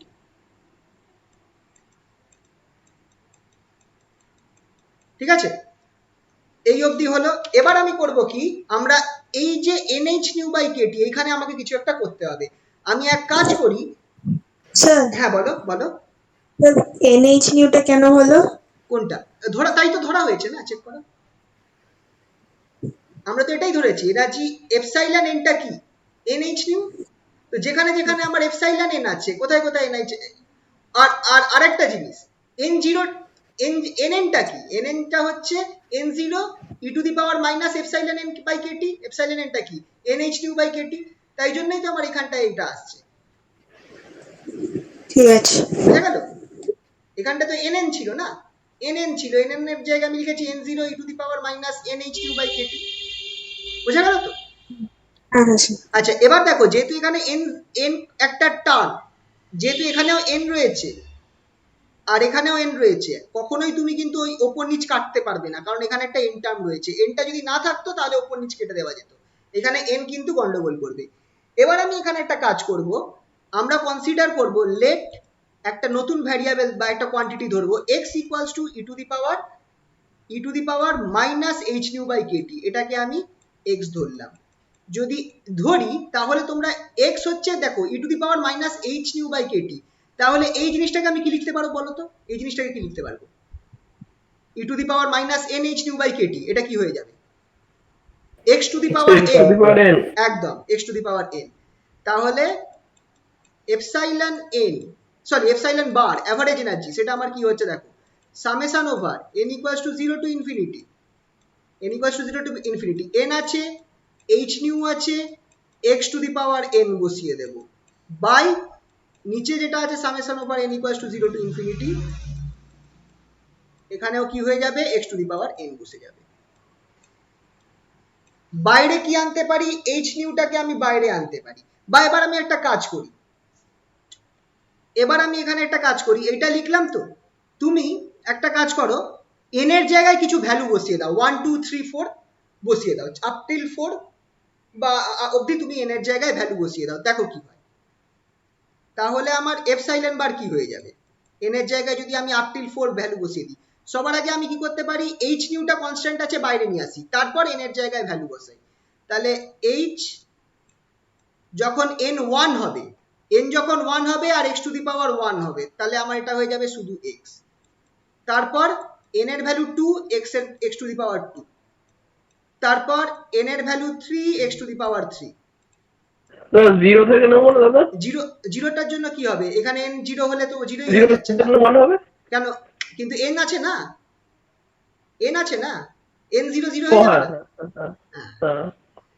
তাহলে এখানটায় 3x cube plus 4x to the power 4 dot dot dot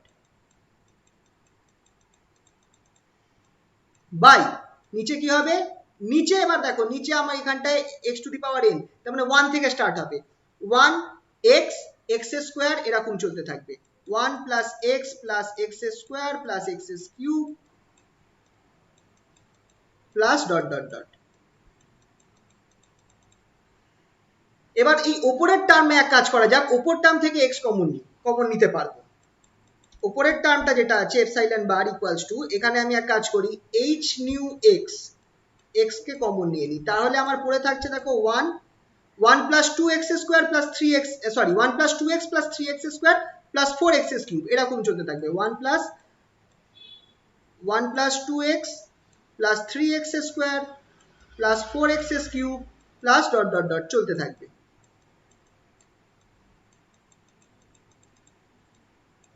নিচের যে টার্মটা আছে এইটা হচ্ছে, তুমি খেয়াল করে দেখো, 1 minus x two the power minus 1 এর বাইনোমিয়াল এক্সপেনশন। নিচের যে টার্মটা আছে সেটা হচ্ছে 1 minus x whole to the power minus 1, এটার বাইনোমিয়াল এক্সপেনশন।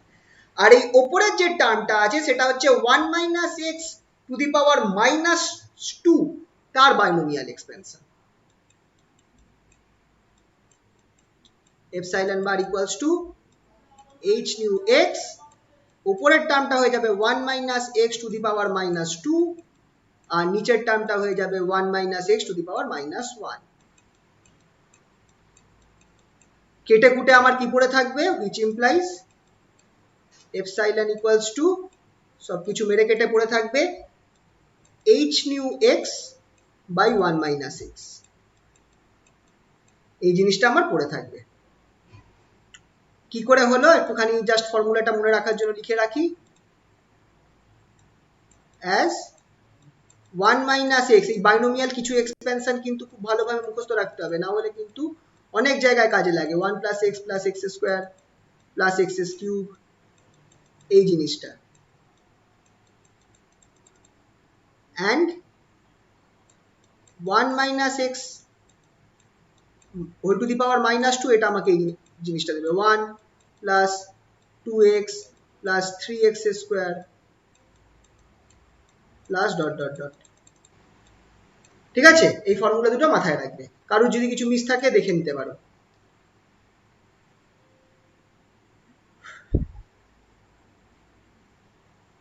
তাহলে এবার আমি কি করব, এক্সটাকে যদি নাবিয়ে দিই কি হবে, এই এক্সটাকে যদি নিচে নাবিয়ে দিই, এই অবধি সবার হয়েছে তো? এই অবধি হয়েছে সবার? আচ্ছা, তাহলে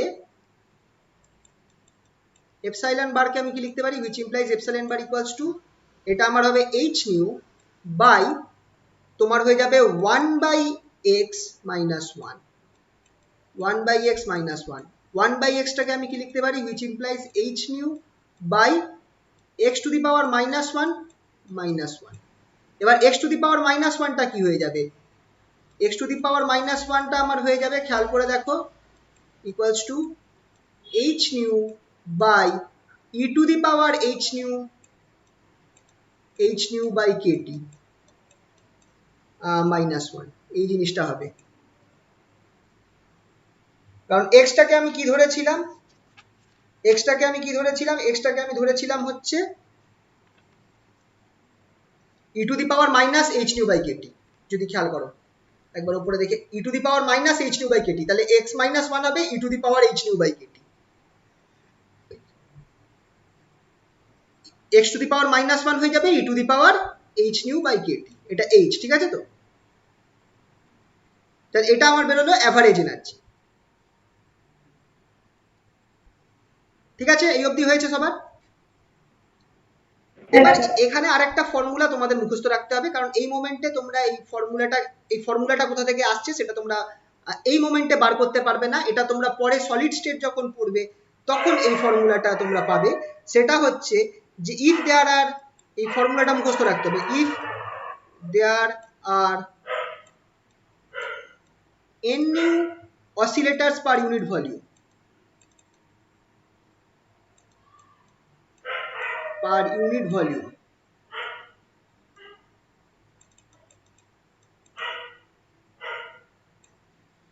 in frequency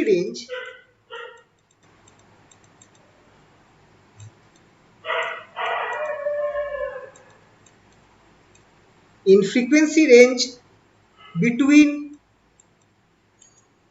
nu and nu plus d nu, new থেকে নিউ প্লাস ডি নিউ এই রেঞ্জের মধ্যে, নিউ থেকে নিউ প্লাস ডি নিউ এই রেঞ্জের মধ্যে, এই ফ্রিকোয়েন্সি রেঞ্জের মধ্যে যদি এন নিউ সংখ্যক অসিলেটর থাকে per unit volume, then number of modes of vibration per unit volume, number of modes of vibration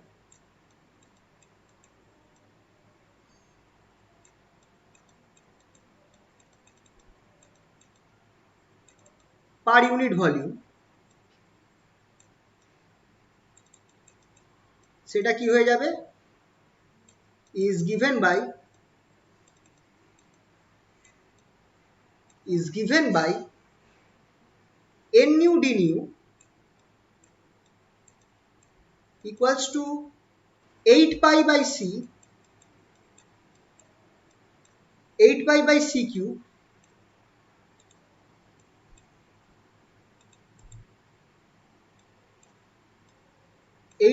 c cube nu square d nu।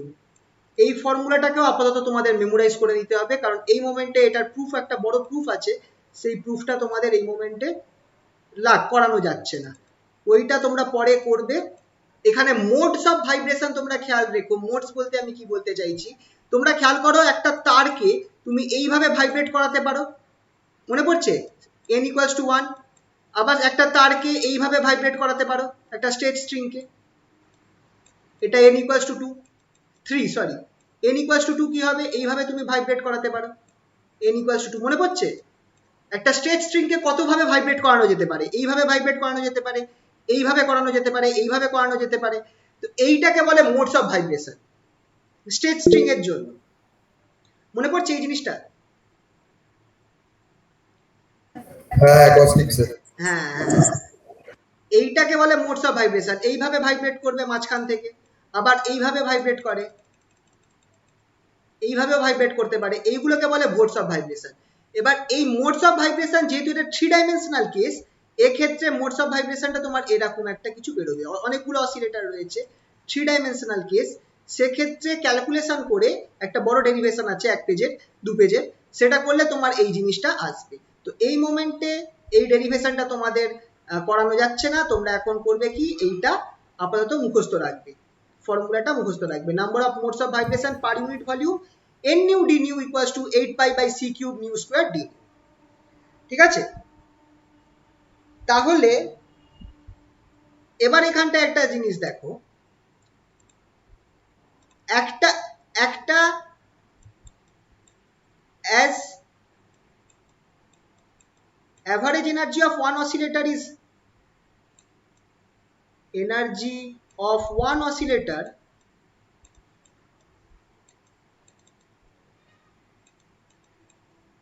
is epsilon bar। একটা অসিলেটরের এনার্জি হচ্ছে epsilon bar, average energy. তাহলে n nu সংখ্যক অসিলেটরের, n nu d nu সংখ্যক অসিলেটরের average energy কত হবে? Then average energy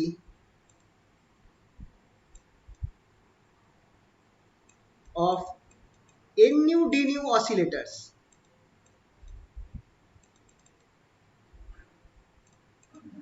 n nu d nu oscillators এর average energy, সেটাকে আমি এইভাবে লিখবো, u nu d nu equals to, এখানটায় হবে n nu d nu into epsilon বার।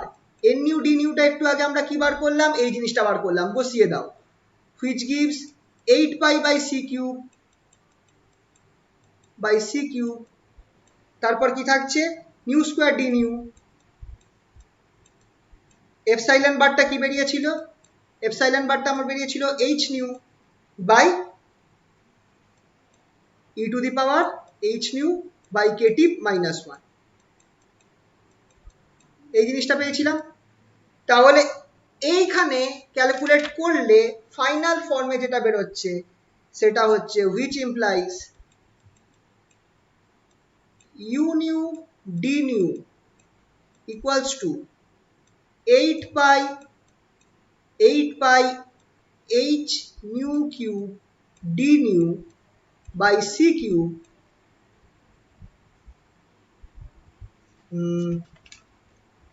বা একটুখানি যদি অন্যভাবে লিখি, দাঁড়াও, দুভাগে ভাগ করে দিই, 8 pi by c cube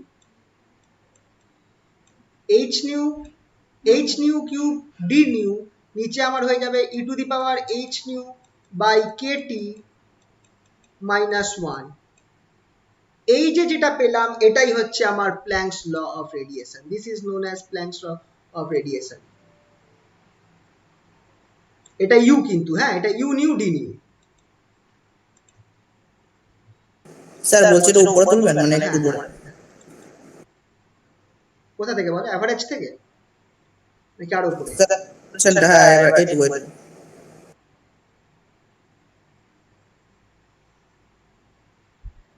sir বলছিলাম যে থার্মোডাইনামিক্স যেটা বলছিলাম, হ্যাঁ, ওইটা বানানো হবে? বুঝলাম না, আরেকটু বলো, কথাটা কেটে গেল, আরেকবার বলো। মানে থার্মোডাইনামিক্স তো এটা পড়েছিলাম। হ্যাঁ, এই জিনিসটা তো, হ্যাঁ হ্যাঁ, বলছি তোমাদের তো, সেম এটা জিনিস, পড়েছিলাম। সেম জিনিস, হ্যাঁ, রেডিয়েশন চ্যাপ্টারে আছে। তো ওখান দিয়ে পড়াতে বললে হবে? ওটাই পড়ছি, প্রায় ওটাই। এটা ওখানেও পাবে, আবার তোমরা ইয়েতেও পাবে, ওই এস এন ঘোষালের বইতেও পাবে, সেম করা আছে। আমি এখানে এস এন ঘোষালের পদ্ধতিটাই ফলো করছি আর কি। আচ্ছা, এই জিনিসটাকে কি বলছে, রিপ্রেজেন্ট করছে? হ্যাঁ বলো, হ্যালো। দাদা হ্যাঁ বলছি এখানে কুইলার বইতে ওই বুঝলাম না। আমি বলি হ্যাঁ হ্যাঁ মানে বলছি স্যার এখানে হ্যাঁ অভিষেক দাদা বল। বলছি যে হ্যাঁ হ্যাঁ আমি বলছি যে এখানে সিটা কি ওই ওয়েভলেন্থ থেকে ডিনোট করা হচ্ছে তো, মানে একদম শুরুতে ওই সিটে যেটা ধরা হয়েছে সি তো না, সি তো speed of light. Speed of light. আসলে এখানে কুইলার বইতে একটা রয়েছে, মানে আলটিমেট রেজাল্টটা রয়েছে তোমার ওই ল্যাম্বডা দিয়ে আছে কি? হ্যাঁ ল্যাম্বডা দিয়ে আমি রয়েছে। ল্যাম্বডা আনছি, দাঁড়া ল্যাম্বডা দিয়ে নিয়ে আসছি। আপাতত এটা বলে দিই, ল্যাম্বডা আচ্ছা আচ্ছা নিয়ে আসছি। এইটা কি? এইটা রিপ্রেজেন্ট করছে দ্য এনার্জি ডেনসিটি অফ, এই জিনিসটা যেটা আছে ইউ নিউটা, এটা রিপ্রেজেন্ট করছে energy density of black body radiation. Energy density, very important term, energy density of black body radiation.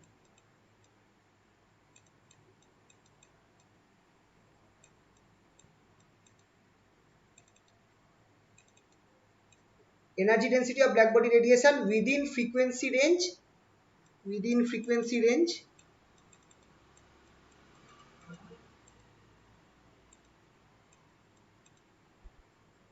nu to nu plus d nu। ঠিক আছে, এবার দিস ইজ প্ল্যাঙ্কস ল। এই যে ফর্মুলাটা আমরা পেলাম এটাই হচ্ছে Planck's law, this is Planck's law of radiation. এটার প্রুফ কিন্তু আসতে পারে, ডেরিভেশনটা খুবই ইম্পর্টেন্ট, ইভেন স্ট্যাটিস্টিক্যাল মেকানিক্সেও আসে কিন্তু। অভিষেক ভালো করে দেখবি, বিবেকা, অভিষেক, চিন্ময়, এগুলো কিন্তু খুবই ভালো। এটা স্ট্যাটিস্টিক্যালেও আসবে, স্ট্যাটিস্টিক্যালে এলে স্ট্যাটিস্টিক্যাল মেকানিক্সের মতো করে করতে হবে, মানে বি স্ট্যাটিস্টিক্স ইউজ করে করতে হবে। আর এখানটায় এলে যদি বলা থাকে তাহলে এইভাবে করতে হবে, যে প্ল্যাঙ্কস ল অ্যাপ্লাই করে দেখে নিতে হবে কোশ্চেনে কি দিয়েছে। ঠিক আছে, আচ্ছা এবার হ্যাঁ আজকে সকালে স্ট্যাটিস্টিক্যাল মেকানিক্স পড়তে বসেই খাতা সেই আবিষ্কার করলাম। আচ্ছা এই এবার স্যার এটা আসলে পরে কি ওই অ্যাসাম্পশন গুলো করতে হবে স্যার? হ্যাঁ হ্যাঁ হ্যাঁ একদম শুরু থেকে, যেখান থেকে আমি প্ল্যাঙ্ক লটা স্টার্ট করলাম আর কি, Planck law of radiation assumption থেকে, ওখান থেকেই তোমার ডেরিভেশনটা স্টার্ট হচ্ছে। এই যে Planck's law of black body radiation, তার আগে তো ব্ল্যাক বডি বা ওই ব্যাপারগুলোকে জাস্ট একটু ডিসকাস করেছি আর কি।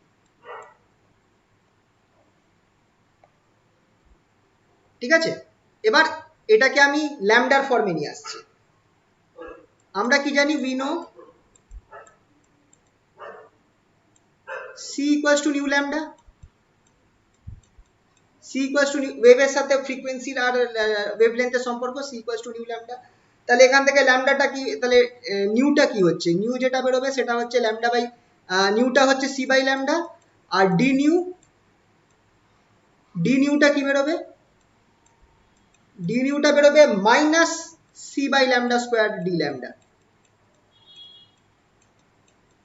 এবার করব কি, ওপরের ইকুয়েশনটায় আমি নিউ এর জায়গায় এটা c বাই ল্যামডা আর ডি নিউ এর জায়গায় মাইনাস c স্কোয়ার ল্যামডা বসিয়ে দেব। আর অবভিয়াসলি নিউ যেখানে শুধু আছে, হ্যাঁ বললামই, তাহলে কি হচ্ছে Das,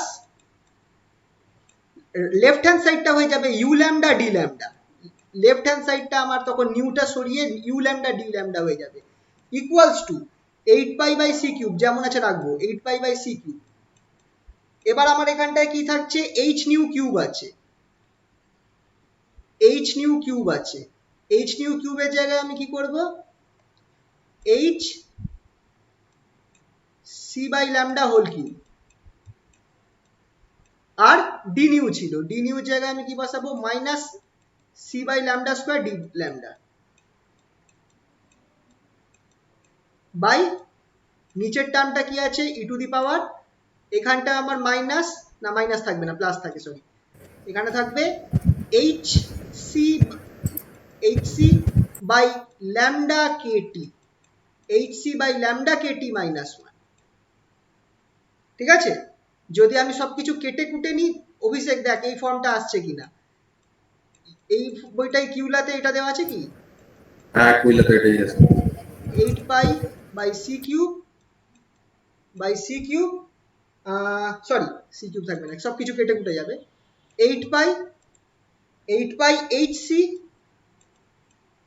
8 by hc by lambda to the power 5 by lambda to the power 5 1 by e to the power hc by lambda kt minus 1 -1 এইটা হচ্ছে আমার ল্যামডার ফর্মে in terms of lambda planks equation in terms of lambda. এখানে আবার একটু অদ্ভুত রকমের করেছে, মানে u lambda d lambda equals to 8 pi hc by c cube into 1 by ওই ফরম্যাটটা উপরের ফরম্যাটটাই রেখে দিয়েছে নাকি? হ্যাঁ উপরে না, কিন্তু উপরেটা এক্সাক্ট রাখেনি কারণ উপরে 1 এসছে। স্যার একটা মাইনাস আসবে না স্যার, ওই মাইনাসটা? হ্যাঁ স্যার, থাকার কথা। হ্যাঁ তো minus c by lambda square minus minus, হ্যাঁ মাইনাস একটা থাকে সেটা।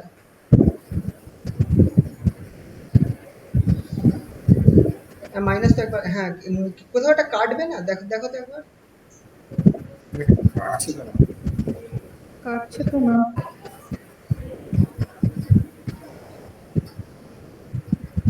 এখানটাই কিন্তু এটাই দেওয়া রয়েছে, আমাকে একবার চেক করতে হবে একবার। হ্যাঁ ঠিক আছে। আচ্ছা আমি পরে দেখবো, হয় একটা মাইনাস থাকার কথা কিন্তু আচ্ছা ডি ল্যাম্ডা তো একটা থাকবে। ডি ল্যামডাটা এখানে আছে।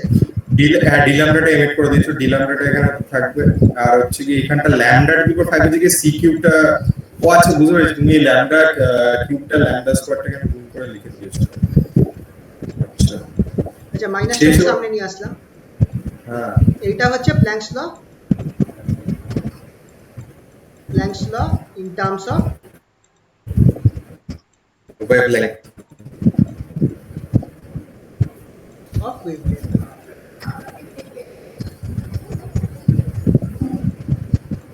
ও আচ্ছা এখানে আরেকটা জিনিস ধরেছে, ওই তুমি কি এটা ধরেছিলে যে ওই ডি নিউ মানে একটা ইয়ের মতন দিয়েছে, d nu equals to minus c by lambda square d lambda. হ্যাঁ তাই তো ধরলাম, এই তো। দাদা ওই জায়গাটা ভুল করতেছে, এই যে এখানটা মাইনাস বসাওনি, দাগ দিয়ে ওই ওখানটা যখন মান বসানো ওই মাইনাসটা ডিফাইন করনি, আর মাইনাস সি বাই এটা দিয়েছি, মাইনাস এখানে দিয়েছি, এখানে একটা মাইনাস আসছে। যাই হোক আমি একবার চেক করবো, আমার হয়তো আমি ভুল করেছি এখানে। যাই হোক ঠিক আছে, এইটাই হবে তাহলে। ঠিক আছে তো, তাহলে এইটা গেল আমাদের Planck's law of black body radiation. এই মাইনাসটা কেন নেই? আচ্ছা আমি একবার চেক করে বলবো যদি কিছু ভুল করে থাকি। আচ্ছা নেক্সট টপিক যেটা আছে সেটা হচ্ছে, তো প্ল্যাঙ্কস বডিটা তোমরা যদি এইটা ফলো করো, এখানটায় তোমার প্ল্যাঙ্ক বডিটা করা রয়েছে, এই ডেরিভেশন যেটা বললাম, এই যে ডেরিভেশনটা এখানেও করা রয়েছে, যা যা বলেছি তাই তোমাদের করিয়ে দিয়েছি টোটালটা। এখানটায় জাস্ট এটা মাইনাস হবে একটুখানি, না এখানে না, এই মাইনাসটা আমি বুঝতে পারছি না কি ভুল করলাম, দেখতে হবে একবার। আচ্ছা তো এইটা গেল আইনস্টাইন। এবার এই যে ব্ল্যাক বডি রেডিয়েশন, এই ব্ল্যাক বডি রেডিয়েশনের আইডিয়াটাকে ইউজ করে আইনস্টাইন কি করলেন, এই প্ল্যাঙ্কের যে কোয়ান্টাম থিওরি এটাকে ইউজ করে উনি করলেন কি, ফটো ইলেকট্রিক এফেক্টকে এক্সপ্লেন করলেন। তো আইনস্টাইন কি করলেন, আইনস্টাইন এই যে আমি একটু আগে বললাম যে প্ল্যাঙ্ক বলেছেন যে যতগুলো ইলেকট্রন এই রেডিয়েশন গুলো ছোট ছোট প্যাকেট বা ছোট ছোট টুকরোতে এমিট হয় বা অ্যাবজর্ব হয়। এই ছোট টুকরোগুলোকে আইনস্টাইন নাম দিলেন ফোটন, যেগুলো আলোর কণায় পরিণত হলো। মানে ফোটন বলতে গেলে আলোর কণাকে বোঝায়। এই ফোটনের প্রপার্টি কি কি আছে? প্রথমত এরা ফ্রি স্পেসে লাইটের স্পিডে ট্রাভেল করতে পারে 3 × 10⁸ মিটার পার সেকেন্ডে। এদের রেস্ট মাস 0, যদি এরা রেস্টে থাকে তাহলে এদের কোনো মাস থাকবে না, কিন্তু একটা মুভিং ফোটনের এনার্জিও থাকবে আর মোমেন্টামও থাকবে। এনার্জি কত থাকবে? এই যে এখান থেকে এই জিনিসটা আসছে, energy of A moving photon E is equal to h nu which is equals to hc by lambda, আর momentum of a photon P is equal to h by lambda which is equals to h nu by c। ঠিক আছে, তো এই জিনিসটা Einstein বললেন, properties of photon. এবার আসছে photo electric effect. আচ্ছা ফটো ইলেকট্রিক এফেক্টটা তোমাদেরকে আমি বুঝিয়ে দিচ্ছি, লেখা যথেষ্ট আমার এখানটায় রয়েছে, তোমরা এখান থেকে পরে লিখে নিতে পারবে। আমি আপাতত তোমাদের ফটো ইলেকট্রিক এফেক্টটা একটুখানি শর্টে বোঝাচ্ছি। তোমরা এইখান থেকে পুরো ফটো ইলেকট্রিক এফেক্টটা করা আছে, তোমরা লিখে নিও। ফটো ইলেকট্রিক এফেক্টে সেরকম কোনো ডেফিনেশন মানে ডেরিভেশন নেই, কিন্তু জিনিসটা তোমাদেরকে জানতে হবে। স্যার এই যে এখানে আমার এই বইটাতে লেখা রয়েছে যে ওই মাইনাসটাকে নেগলেক্ট করছে, বলেছে এখানে তাই জন্য negative sign represents the fact that if nu increases lambda decreases and vice versa. Also energy density cannot be negative, তাই ওটা নেগলেক্ট করছে। তাহলে সেটাই করি, এখানে লিখে দিয়ে নেগলেক্টিং মাইনাসটা। হ্যাঁ, কারণ ওটা তো এনার্জি রিপ্রেজেন্ট করছে, এনার্জি নেগেটিভ হতে পারে না। এই জিনিসটাই মাথায় আসছিল না, neglecting negative sign as energy density cannot be negative. কি হলো ব্যাপারটা আমি শুনতে পাই না, একটা ডিস্টার্ব এই করবে। এনার্জি ডেনসিটি নেগেটিভ হয় না বলে মাইনাস সাইনটাকে নেগলেক্ট করেছে, neglecting minus sine as energy density cannot be negative. ও আচ্ছা, তাকে নেগলেক্ট করা হয়েছে, তাই ভাবছিলাম যে কি হলো। আসলে ব্যাপারটা হচ্ছে এইটাই মেন, যেটা ল্যামডার আগে যেটা বেরিয়েছে নিউ এর ফর্মুলাটাই মেন ফর্মুলা, এই ফর্মুলাটাই বেশি ইউজ হয়। আচ্ছা তাহলে চলো একটু ফটো ইলেকট্রিক এফেক্টটা আমি ডিসকাস করি। ফটো ইলেকট্রিক এফেক্ট বা আলোক তড়িৎ ক্রিয়া, এর লেখা আমি লেখাচ্ছি না, কারণ লেখাটা আমার এই নোটটাতে যথেষ্ট লিখে রেখেছি, তোমরা চাইলে এখান থেকে নোটটা পরে বানিয়ে নিতে পারো। আমি একটু গল্পর ছলে জিনিসটা, কারণ এখানে লেখা বেশি আছে আর মানে কি বলবো, আশা করছি বুঝতে পারবে, লেখা বেশি আছে এখানটায় আর ইয়ে কম আছে, মানে ডেরিভেশন বা অঙ্ক কম আছে এই পার্টটাতে। তো চলো ফটো ইলেকট্রিক এফেক্ট জিনিসটা কি, কোনো আইডিয়া আছে ফটো ইলেকট্রিক এফেক্ট কি? এটা সোলার সেল, এটা না না না না, ওটা আলাদা। Emission of electrons, emission of electrons from metal surface.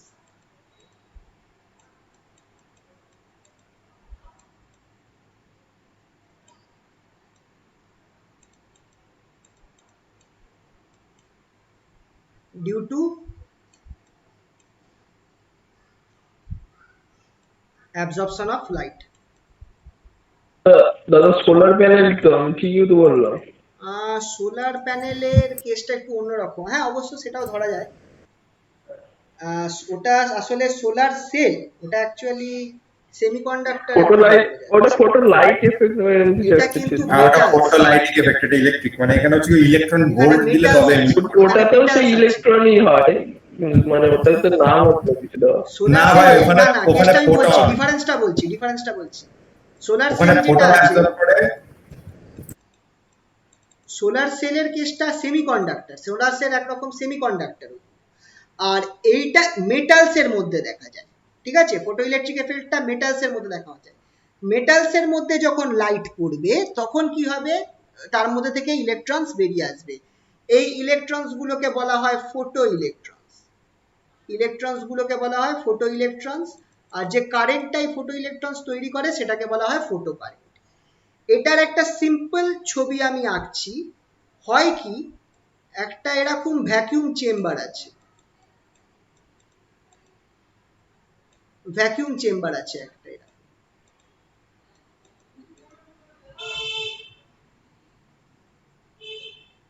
এই ভ্যাকুয়াম চেম্বারে আমি দুখানা মেটাল প্লেটস রেখেছি, এই দুটো মেটাল প্লেটস আমার কি হয়েছে কানেক্টেড করা রয়েছে, একটা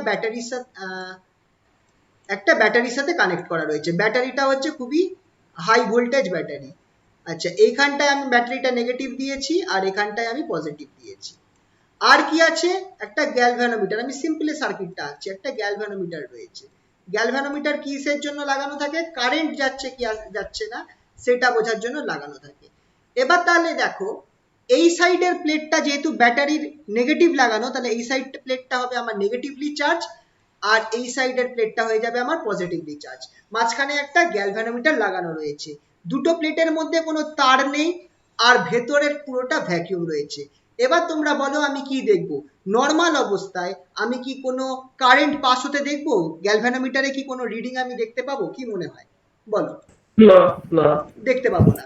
নর্মাল অবস্থায় কেন আমরা কোনো কারেন্ট দেখতে পারবো না, কারেন্ট তখনই পাস হবে যদি আমি এই দুটো প্লেটকে কোনো একটা তার বা কিছু দিয়ে কানেক্ট করে দিই, যদি দুটো প্লেটকে কানেক্ট করে দিই তার দিয়ে, তখন আমি দেখবো কারেন্ট পাস হচ্ছে, গ্যালভানোমিটারে রিডিং পাবো। কিন্তু কি দেখা গেল যে যখন আমি কোনো একটা লাইট এইচ নিউ, আমি যখন একটা লাইট ওয়েভ, যেটা এটা নর্মালি দেখা গেছিল হচ্ছে আল্ট্রাভায়োলেট লাইট দিয়ে। যখন আমি লাইট ফেলছি এই মেটাল প্লেটের ওপর, তখন দেখা গেল কারেন্ট পাওয়া যাচ্ছে।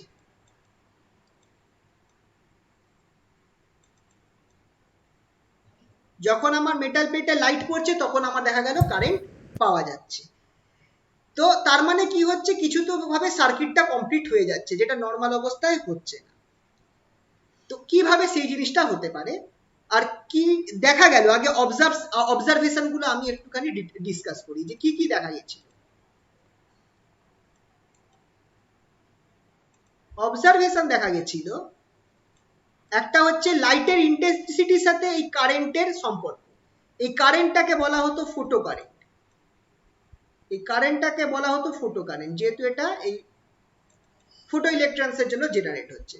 তো এবার এই কারেন্টের সাথে আমার লাইটের ইন্টেন্সিটির সম্পর্ক কি, যদি তোমরা দেখো গ্রাফ আমি টানছি, নিচে আমার রয়েছে ভি ভোল্টেজ। ভোল্টেজ ভি কোনটা? ভোল্টেজ ভি হচ্ছে এই দুটোর মধ্যে তুমি যে পোটেনশিয়ালটা অ্যাপ্লাই করেছো সেটাই হচ্ছে আমার ভি। প্লাস আর মাইনাস এই দুটো প্লেটের মধ্যে, এই দুটো প্লেটের মধ্যে যে ভোল্টেজটা অ্যাপ্লাই করা হয়েছে সেটা হচ্ছে আমার পোটেনশিয়াল ভি, যেটা এই ব্যাটারিটা অ্যাপ্লাই করছে।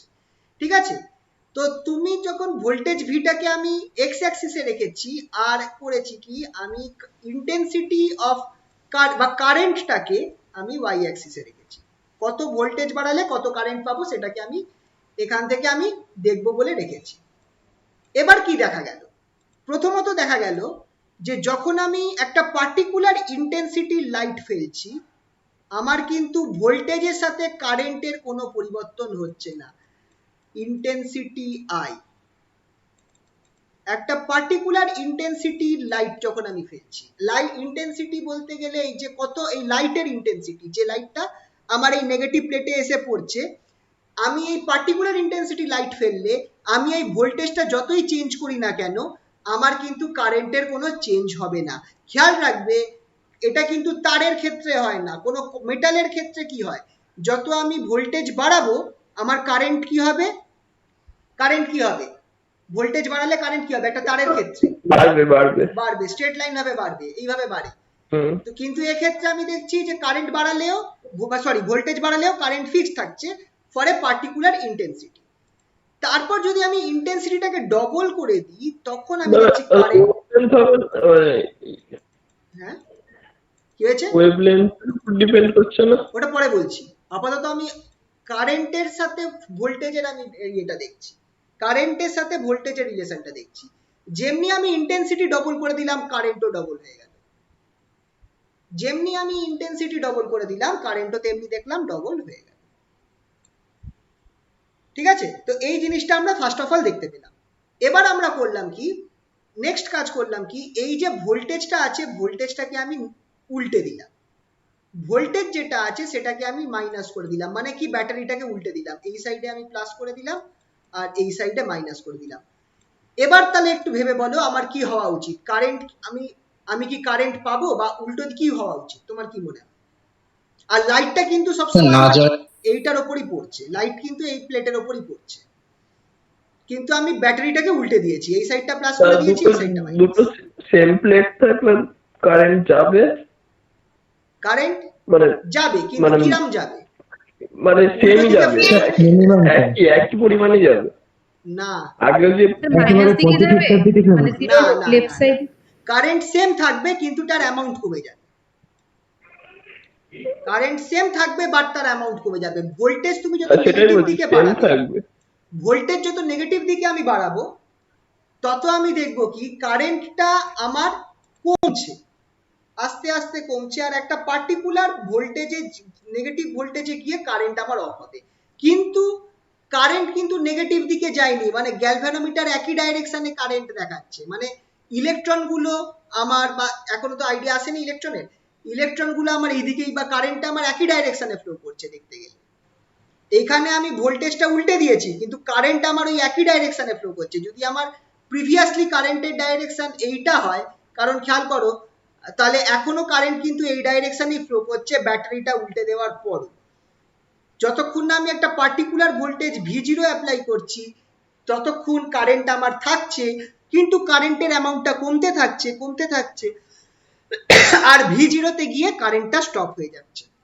সেম ঘটনা ঘটছে যখন আমি ডবল ইন্টেন্সিটির লাইট অ্যাপ্লাই করছি, তখনও নেগেটিভ পোটেনশিয়াল অ্যাপ্লাই করলে মানে ব্যাটারিটা উল্টে দিলে দেখা যাচ্ছে কারেন্টটা কমছে, আর ঠিক একই ভোল্টেজে গিয়ে একই ভোল্টেজ V0 তে গিয়েই কিন্তু আমার কারেন্টটা অফ হচ্ছে। এই এক্সপেরিমেন্টটা দেখা গিয়েছিল। বোঝা গেল তো? এবার এইটা বোঝার জন্য, এই ঘটনাটা কি ঘটছে সেটা বোঝার জন্য আমি একবারে আইনস্টাইনের এক্সপ্লেনেশনটাও তোমাদেরকে বলে দিচ্ছি, তাহলে মনে থাকবে।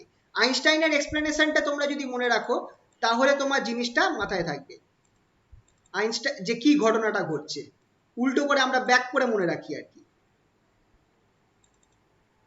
আইনস্টাইন বললেন কি, এইটা খেয়াল রাখবে কি ঘটছে, যখন আমার এখানটায় একটা লাইট এসে পড়ছে তখন আমার কি হচ্ছে বলতো, তখন আমার এর মধ্যে থেকে ইলেকট্রন বেরিয়ে আসছে, সারফেসে ইলেকট্রন বেরিয়ে আসছে। এই ইলেকট্রনগুলো আমার যেমনি আমার সারফেস থেকে ইলেকট্রন বেরিয়ে এলো, তেমনি আমার ইলেকট্রনগুলো কোন দিকে যাবে, পজিটিভ প্লেটের দিকে যাবে। ঠিক আছে তো, পজিটিভ প্লেটের দিকে যাবে। এবার তুমি যত ইন্টেন্সিটি লাইট ফেলবে, ইন্টেন্সিটি যেটা আছে, ইন্টেন্সিটি অফ লাইট, খেয়াল রাখো, ইন্টেন্সিটি অফ লাইট রিপ্রেজেন্ট করছে number of photons per unit area per unit time,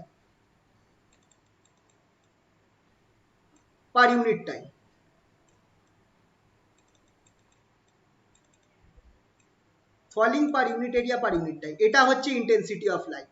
ঠিক আছে তো, এইটা খেয়াল রাখবে। তাহলে ইন্টেন্সিটি মানে বোঝাচ্ছে যে কতগুলো ফোটনস এসে আমার এই প্লেটের মধ্যে পড়ছে। এবার একটা জিনিস বলো, যত বেশি ফোটন বেরোবে তত বেশি ইলেকট্রন বেরোবে কি বেরোবে না? যত বেশি ফোটন এসে পড়বে তত বেশি তো ইলেকট্রন বেরোবে, ঠিক কি না? তো সেই কারণে হচ্ছে কি, যখন আমি ইন্টেন্সিটি বাড়িয়ে দিচ্ছি কারেন্ট বেড়ে যাচ্ছে, কারণ ইলেকট্রনের সংখ্যা তো বেড়ে গেছে। লাইটের ইন্টেন্সিটি ডবল করে দিলে ডবল পরিমাণ ইলেকট্রন বেরোচ্ছে প্লেট থেকে, আর তার ফলে আমার কারেন্টটাও ডবল হচ্ছে। বোঝা গেল এই জায়গাটা? এই জায়গাটা বোঝা গেল কিনা বলো?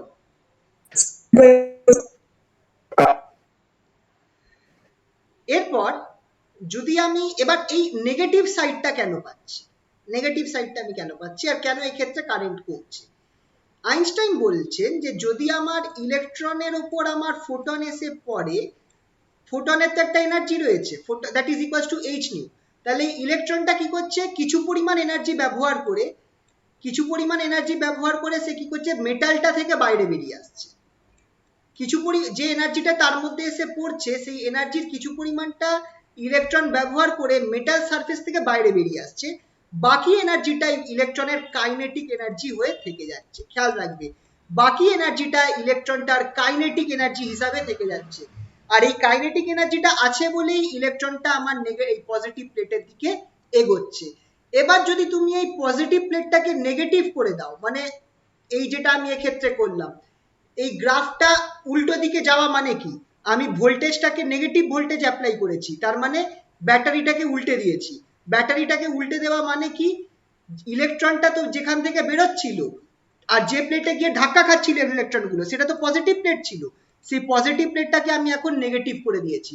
তাহলে কি হবে, এই নেগেটিভ প্লেটটা ইলেকট্রনটাকে বাধা দেবে, ঠিক কি না? ইলেকট্রনটাকে বাধা দেবে, কিন্তু ইলেকট্রনের একটা কাইনেটিক এনার্জি রয়েছে, তাই বাধাটাকে অতিক্রম করেও ইলেকট্রনটা আমার এই প্লেটে পৌঁছে যাবে।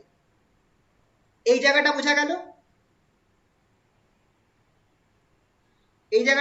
কিনা বল? হ্যাঁ স্যার। তাহলে মেন ঘটনাটা ঘটছে কি, যে আমার যে প্লেটটা রয়েছে যেখান থেকে ইলেকট্রনগুলো বেরিয়ে আসছে, সেই ইলেকট্রনগুলো বেরিয়ে, এবার দেখো সব electron same amount of energy absorb করতে পারবে না, কেউ কম এনার্জি অ্যাবজর্ব করবে, কেউ বেশি এনার্জি অ্যাবজর্ব করবে। কিছু পরিমাণ ইলেকট্রন ম্যাক্সিমাম এনার্জি, তাদের কাইনেটিক এনার্জিটা ম্যাক্সিমাম হবে, আর কিছু ইলেকট্রনের কাইনেটিক এনার্জি তুলনামূলক কম হবে, কারণ সব ইলেকট্রন সম্পূর্ণ এনার্জি অ্যাবজর্ব করতে পারছে না, কিছু এনার্জি হারিয়েও ফেলছে, হয়তো অন্যান্য মেটালের অন্যান্য ইলেকট্রনের সাথে মানে কলিশন করে। কিছুদের এনার্জি একটু আলাদা থাকবে, কাইনেটিক এনার্জি ধরো K1 করে দিলাম। তো এবার যখন তুমি এইখানটায় নেগেটিভ করে দিয়েছো, যে প্লেটে ইলেকট্রন গুলো গিয়ে লাগার কথা সেটাকে নেগেটিভ করে দিয়েছো, তখন দেখা যাচ্ছে কি যাদের এনার্জি কম রয়েছে তারা হয়তো আমার এই নেগেটিভ প্লেট অবধি পৌঁছতে পারছে না, কারণ নেগেটিভ প্লেটটা যে ফোর্স অ্যাপ্লাই করছে এই প্লেটটা তো নেগেটিভ হয়ে গেছে। তো এর ফলে হচ্ছে কি, ধরো 10খানা ইলেকট্রন বেরিয়েছে, 10খানা ইলেকট্রনের মধ্যে থেকে ধরো 7খানা ইলেকট্রন আমার প্লেট অবধি পৌঁছতে পেরোলো, 3খানা ইলেকট্রন পৌঁছতে পারলো না, কারণ এই প্লেটটাকে আমি নেগেটিভ ভোল্টেজ করে দিয়েছি। তার ফলে আমার কি হলো, কারেন্টটা কমে গেল। কারেন্টটা কেন কমছে বুঝতে পারলে?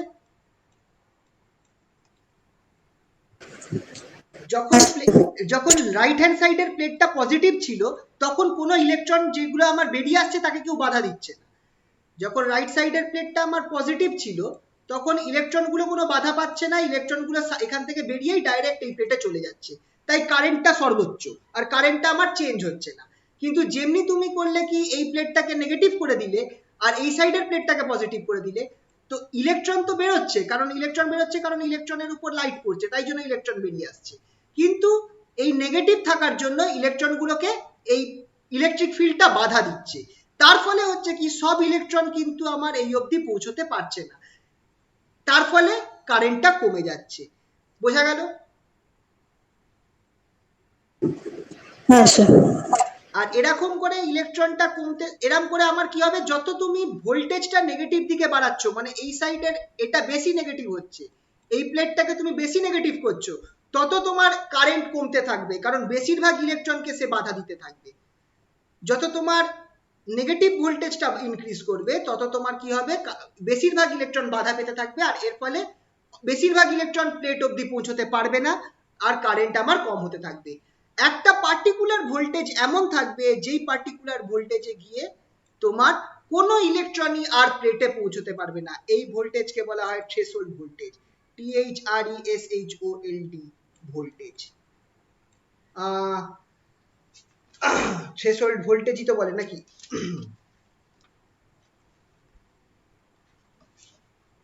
এটাকে বলে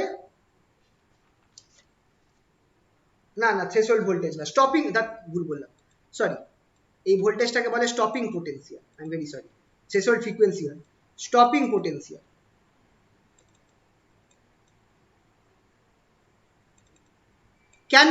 কেন আমার এখানে গিয়ে স্টপ করে গেল?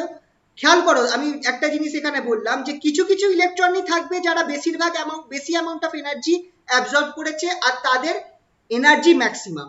তার মানে তুমি যতই এই সাইডের নেগেটিভ ভোল্টেজ ইনক্রিজ করো, তোমার কিছু ইলেকট্রন যার এনার্জি ম্যাক্সিমাম আছে সে কিন্তু আমার এই প্লেট অবধি পৌঁছে যাবে কাইনেটিক এনার্জি থাকার জন্য।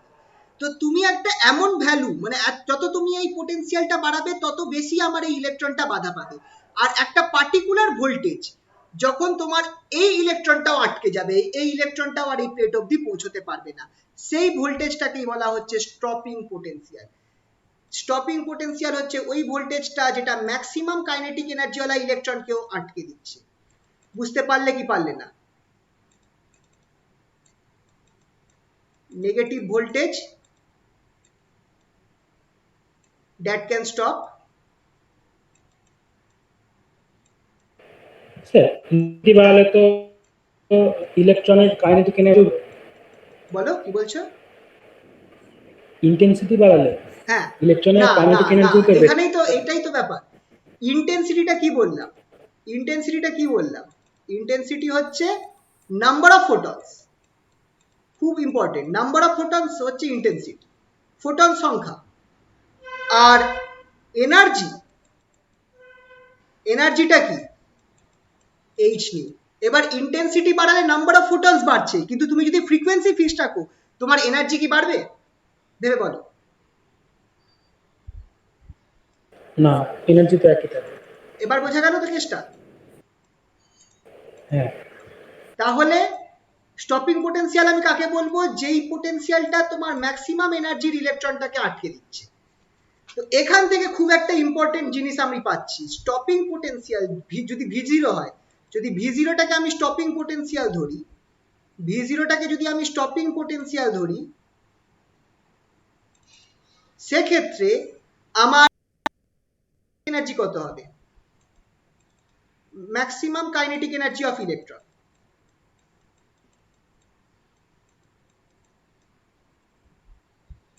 যে ইলেকট্রনস গুলো বেরিয়ে আসছে তার ম্যাক্সিমাম কাইনেটিক এনার্জি কত হবে? প্রোটনের এনার্জিটাই পাই না। E into V0 হবে না? E into V0, yes, E into V0, খুবই important formula. Maximum kinetic sir energy, square হবে তো? হ্যাঁ হ্যাঁ square, sorry, half mv max square. বোঝা গেল তো এই জায়গাটা?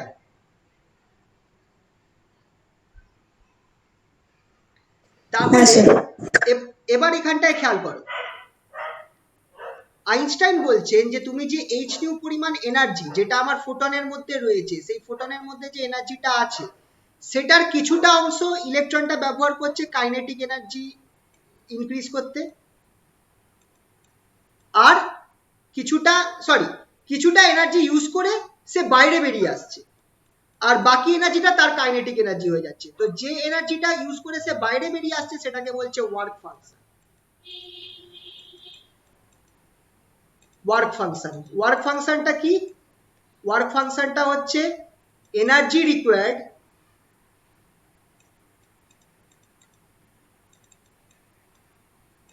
by the electrons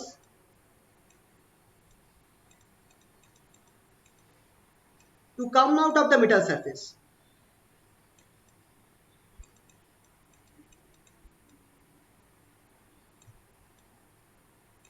এইগুলো ছোট ছোট ডেফিনেশন খেয়াল রাখবে। ওয়ার্ক ফাংশন কাকে বলে, স্টপিং পোটেনশিয়াল কাকে বলে, এই কটা ছোট ছোট ডেফিনেশন একটু খেয়াল রাখবে।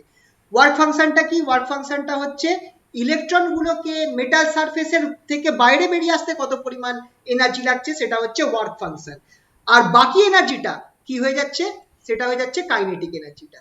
বুঝতে পারলে? এই ইকুয়েশনটাই হচ্ছে আমার আইনস্টাইনস ইকুয়েশন। এই ইকুয়েশনটাই হচ্ছে Einstein equation of photoelectricity, photoelectric equation।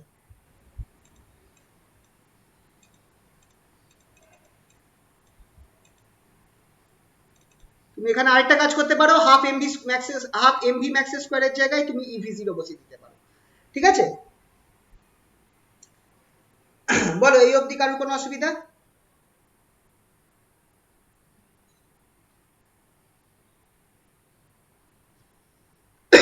এই জায়গাটা বোঝা গেল তো? হ্যাঁ বুঝে গেছি। আচ্ছা, আরেকটা জিনিস, আরেকটা অবজারভেশন পাওয়া গেছিল সেটাও একটু বলে দিই। সেটা হচ্ছে এই যে আমি যেটা বললাম যে একটা ফোটনের এনার্জি সেটা কত, এইচ নিউ সমান, সেটা কি করে দেখা গেল? সেটার এখান থেকে কি করে বোঝা যাচ্ছে সেটা দেখো। যখন এই সেম এক্সপেরিমেন্ট করা হলো, এই সাইডে আমার ফোটো কারেন্ট ছিল, কারেন্ট, আর এই সাইডে ভোল্টেজ ছিল, সেম এক্সপেরিমেন্ট। এবার করা হলো কি, ইন্টেন্সিটি ফিক্সড রাখা হলো। খেয়াল করবে, ইন্টেন্সিটি সেম রাখা হলো কিন্তু দুটো আলাদা আলাদা কালার ইউজ করা হলো, দুটো আলাদা আলাদা ফ্রিকোয়েন্সির লাইট ইউজ করা হলো। একটা ফ্রিকোয়েন্সি নেওয়া হলো সে নিউ, আর একটা ফ্রিকোয়েন্সি নেওয়া হলো নিউ প্রাইম, কিন্তু ইন্টেন্সিটি দুজনেরই সেম রাখা হলো। দেখা গেল নিউ এর জন্য আর নিউ প্রাইমের জন্য তোমার স্টপিং পোটেনশিয়াল আলাদা বেরোচ্ছে। নিউ এর জন্য স্টপিং পোটেনশিয়াল যদি v0 হয়, নিউ প্রাইমের জন্য স্টপিং পোটেনশিয়াল v প্রাইম, কিন্তু ইন্টেন্সিটি সেম থাকার জন্য দুজনের জন্য কারেন্ট সেম হচ্ছে। এই জায়গাটা বুঝতে পারলে কিনা বলো আমাকে? স্টপিং পোটেনশিয়াল মানে কি? কত পরিমাণ ভোল্টেজ, এই যে রাইট হ্যান্ড সাইডের প্লেটে কত পরিমাণ নেগেটিভ ভোল্টেজ দিলে তুমি ইলেকট্রনগুলোকে আটকাতে পারবে, সেইটাকে বলে স্টপিং পোটেনশিয়াল। ঠিক আছে? এবার দেখা যাচ্ছে যে তুমি যত বেশি ফ্রিকোয়েন্সির লাইট ব্যবহার করছো, new prime greater than new, তুমি যত বেশি পরিমাণ ফ্রিকোয়েন্সির লাইট ব্যবহার করছো তত কি হচ্ছে, তোমার স্টপিং পোটেনশিয়ালটাও বেশি লাগছে। তার মানে ইলেকট্রনটাকে এই নেগেটিভ প্লেটটাতে আসতে তোমাকে বেশি বাধা দিতে হচ্ছে। তার মানে ইলেকট্রনটার কি বেশি আছে, একটু ভেবে বলো, ইলেকট্রনটার কি বেশি আছে? ইলেকট্রনটাকে বেশি বাধা দিতে হচ্ছে এই যখন নিউ প্রাইমের ক্ষেত্রে, ইলেকট্রনটাকে বেশি বাধা দিতে হচ্ছে এই নেগেটিভ প্লেটে আসা আটকাতে। তাহলে ইলেকট্রনের কাইনেটিক এনার্জি বেড়ে ভেরি গেছে। Good, kinetic energy is greater, kinetic energy is more, বেশি কাইনেটিক এনার্জি আছে, তাই জন্য তার স্টপিং পোটেনশিয়াল বেশি। কারণ তোমরা এখানে ফর্মুলাতেই দেখেছো যে কাইনেটিক এনার্জির সাথে stopping potential directly proportional. Kinetic energy, maximum kinetic energy of an electron is equals to EV0। তার মানে V0 যত বেশি হবে কাইনেটিক এনার্জি, ইলেকট্রনের ম্যাক্সিমাম কাইনেটিক এনার্জি তত বেশি। তাহলে কোন ইলেকট্রনটার কাইনেটিক, কোন ক্ষেত্রে ইলেকট্রনটার কাইনেটিক এনার্জি বেশি হচ্ছে? যে ক্ষেত্রে আমার তুমি হাই ফ্রিকোয়েন্সির লাইট অ্যাপ্লাই করছো। যখন তুমি হাই ফ্রিকোয়েন্সির লাইট অ্যাপ্লাই করছো তখন দেখা যাচ্ছে যে ইলেকট্রনগুলো যে বেরিয়ে আসছে তার কাইনেটিক এনার্জিও বেশি, কিন্তু কারেন্ট সেম থাকছে। যদি তোমার ইন্টেন্সিটি ফিক্স থাকে, ইন্টেন্সিটি তুমি যদি চেঞ্জ না করো, তার মানে একই পরিমাণ কারেন্ট তোমার ইলেকট্রন বেরোবে। তুমি আলাদা, খেয়াল রাখবে, একই ফ্রিকোয়েন্সি বাট আলাদা ফ্রিকোয়েন্সি, কিন্তু ইন্টেন্সিটি সেম, তোমার একই অ্যামাউন্ট অফ ইলেকট্রনস বেরোচ্ছে, কিন্তু সেই ইলেকট্রনগুলোর কাইনেটিক এনার্জি আলাদা। যদি তুমি বেশি ফ্রিকোয়েন্সির লাইট ব্যবহার করো তাহলে যে ইলেকট্রনগুলো বেরোবে তার কাইনেটিক এনার্জি বেশি, তার ফলে তাকে আটকাতে তোমার বেশি স্টপিং পোটেনশিয়াল অ্যাপ্লাই করতে হয়েছে। এই গ্রাফটাও খুবই ইম্পর্টেন্ট গ্রাফ। তো এইটা তোমার কি প্রমাণ করছে? যে তাহলে যে লাইটটা আমার এসে পড়ছে তার এনার্জি ফ্রিকোয়েন্সির উপর নির্ভর করছে। h nu is greater than h, তাহলে এনার্জি অফ দা, মানে এনার্জি, প্রথমটার এনার্জি যেটার ফ্রিকোয়েন্সি নিউ, তার এনার্জি, যেটা নিউ প্রাইম, তার এনার্জি, যার এনার্জি নিউ তার থেকে বেশি। বুঝতে পারলে এই জায়গাটা? এই গ্রাফটাকেও তোমাদের দেখতে হবে। এই বলো এই জায়গাটা বুঝতে পারলে কিনা?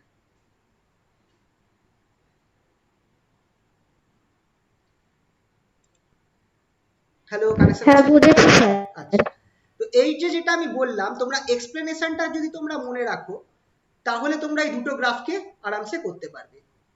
এখানে যা যা বললাম সব লেখা রয়েছে, এখানটায় তোমরা একটুখানি এখান থেকে লিখে নিতে পারো জিনিসটা। ঠিক আছে, এইটা হচ্ছে তোমার ইকুয়েশনটা, আইনস্টাইনের photo electric equation. h nu equals to, এই ফর্মুলাটা মুখস্থ রাখতে পারো তাহলে জিনিসটা মাথায় থাকবে। Energy of photon equals to maximum kinetic energy gain by electrons plus work function. এটা হচ্ছে, সরি, এটা হচ্ছে ফটো, একই ব্যাপার, ফটো ইলেকট্রিক ইকুয়েশন। আরেকটা গ্রাফ আছে, এই গ্রাফটা আরেকটা, দুখানা গ্রাফ দেখলাম আমরা। এবার আমরা করলাম কি, পরের গ্রাফটা পাওয়ার জন্য আমরা প্লেট চেঞ্জ করতে থাকলাম। আমরা আলাদা আলাদা, সরি প্লেট চেঞ্জ করিনি, আমরা স্টপিং পোটেনশিয়ালের সাথে আমরা কি করলাম, স্টপিং পোটেনশিয়ালের সাথে ফ্রিকোয়েন্সির আমরা চেক করলাম। ফ্রিকোয়েন্সি এই সাইডে আর এই সাইডে স্টপিং পোটেনশিয়াল।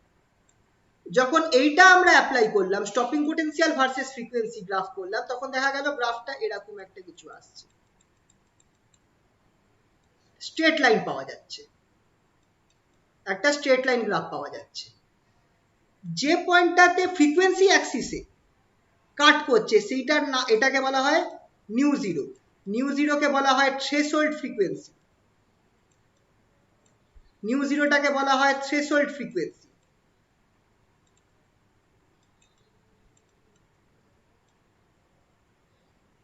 Threshold frequency. এবার এই ক্ষেত্রে কেসটা দেখো কি হচ্ছে। এই যে এক্সপেরিমেন্টটা আমরা একটু উপরে দেখলাম, এই গ্রাফের এক্সপেরিমেন্টটা, যে ফ্রিকোয়েন্সি চেঞ্জ করলে স্টপিং পোটেনশিয়ালও চেঞ্জ হয়ে যাচ্ছে। তখন করা গেল কি, আলাদা আলাদা ফ্রিকোয়েন্সির জন্য স্টপিং পোটেনশিয়াল বার করা গেল, তার গ্রাফটা প্লট করা গেল। দেখা গেল যে স্টপিং পোটেনশিয়ালের সাথে যখন আমি ফ্রিকোয়েন্সি গ্রাফ আমি আঁকছি তখন আমার একটা স্ট্রেট লাইন আসছে, একটা এরকম স্ট্রেট লাইন আসছে।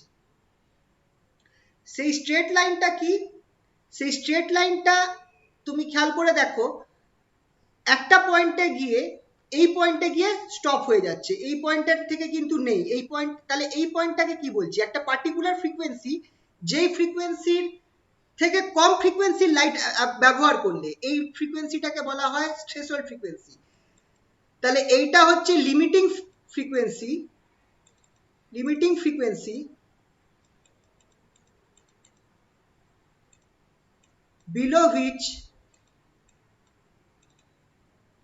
below which no electron is emitted. No electron is emitted.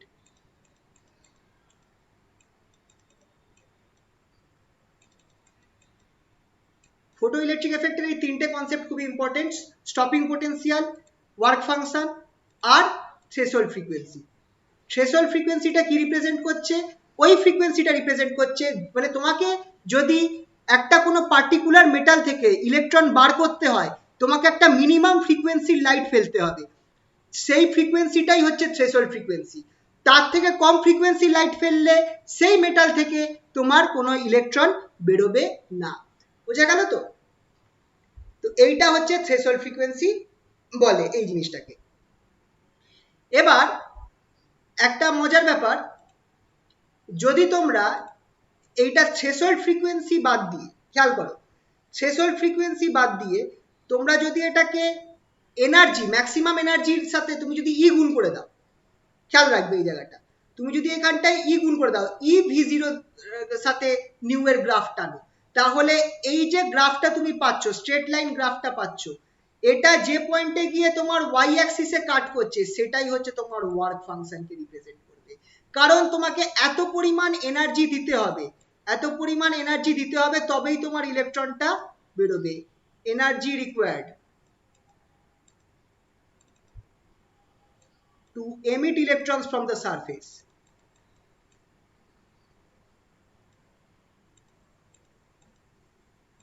From surface. এত পরিমাণ এনার্জি তোমাকে দিতে হবে। এই এনার্জিটা দেখো নেগেটিভ তাই জন্য রয়েছে, ওয়ার্ক ফাংশনটা নেগেটিভে রয়েছে, এত পরিমাণ এনার্জি দিলে তবেই ইলেকট্রনটা তোমার বেরোবে। খেয়াল করো ইভি0টা কিন্তু এনার্জি ইউনিটে রয়েছে, ঠিক আছে? আর তাহলে তোমরা বলতে পারবে এই স্লোপটা, এই গ্রাফের যে স্লোপ, এই স্লোপটা কি হবে বলতে পারো? Planck constant. একদম, স্লোপটা হবে প্ল্যাঙ্ক কনস্ট্যান্ট। কেন? কারণ আইনস্টাইনের ফটোইলেকট্রিক ইকুয়েশন কি বলেছিল? আইনস্টাইনের ফটোইলেকট্রিক ইকুয়েশন ছিল EV0 equals to h nu minus w। দেখো এটা একটা equation of straight line, y equals to mx plus c। তাহলে x টা কি এক্ষেত্রে? x টা হচ্ছে নিউ, y টা হচ্ছে EV0, তাহলে অবভিয়াসলি স্লোপটা আমার h হয়ে যাচ্ছে আর c টা আমার মাইনাস w0 হয়ে যাচ্ছে। বুঝতে পারলে তো? এবার যখন দেখা গেল এই সেম এক্সপেরিমেন্টটা আলাদা আলাদা মেটাল ইউজ করে করা হলো, দেখা গেল সবার ক্ষেত্রে স্লোপটা সেম বেরোচ্ছে, তার ফলে বোঝা গেল এটা একটা ইউনিভার্সাল কনস্ট্যান্ট।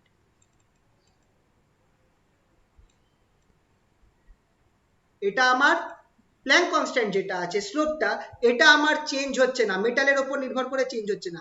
সবার ক্ষেত্রে গ্রাফটা হয়তো আরেকটু সরে যাচ্ছে, মানে থ্রেশহোল্ড ফ্রিকোয়েন্সি হয়তো চেঞ্জ হচ্ছে, তোমার ওয়ার্ক ফাংশন হয়তো চেঞ্জ হচ্ছে, কিন্তু স্লোপটা সেম থাকছে প্রত্যেক মেটালের ক্ষেত্রে।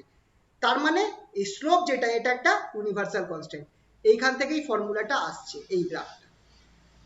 ক্লিয়ার হলো? এই অবধি বোঝা গেল কি গেল না? বলো, কোনো অসুবিধা এই অবধি? না স্যার। এইটা ছিল হচ্ছে আইনস্টাইনের এক্সপ্লেনেশন অফ ফটোইলেকট্রিক এফেক্ট। তো ফটোইলেকট্রিক এফেক্টটা আমার এইখানটায় করা রয়েছে আপ টিল হিয়ার, এই অবধি তোমরা একটু পারলে লিখে রেখো। আচ্ছা, এখানটায় আমি v0 দিয়ে গ্রাফ করেছি, তুমি যদি EV0 করতে তাহলে এখানে h হতো আর এখানে w0 হতো, ঠিক আছে?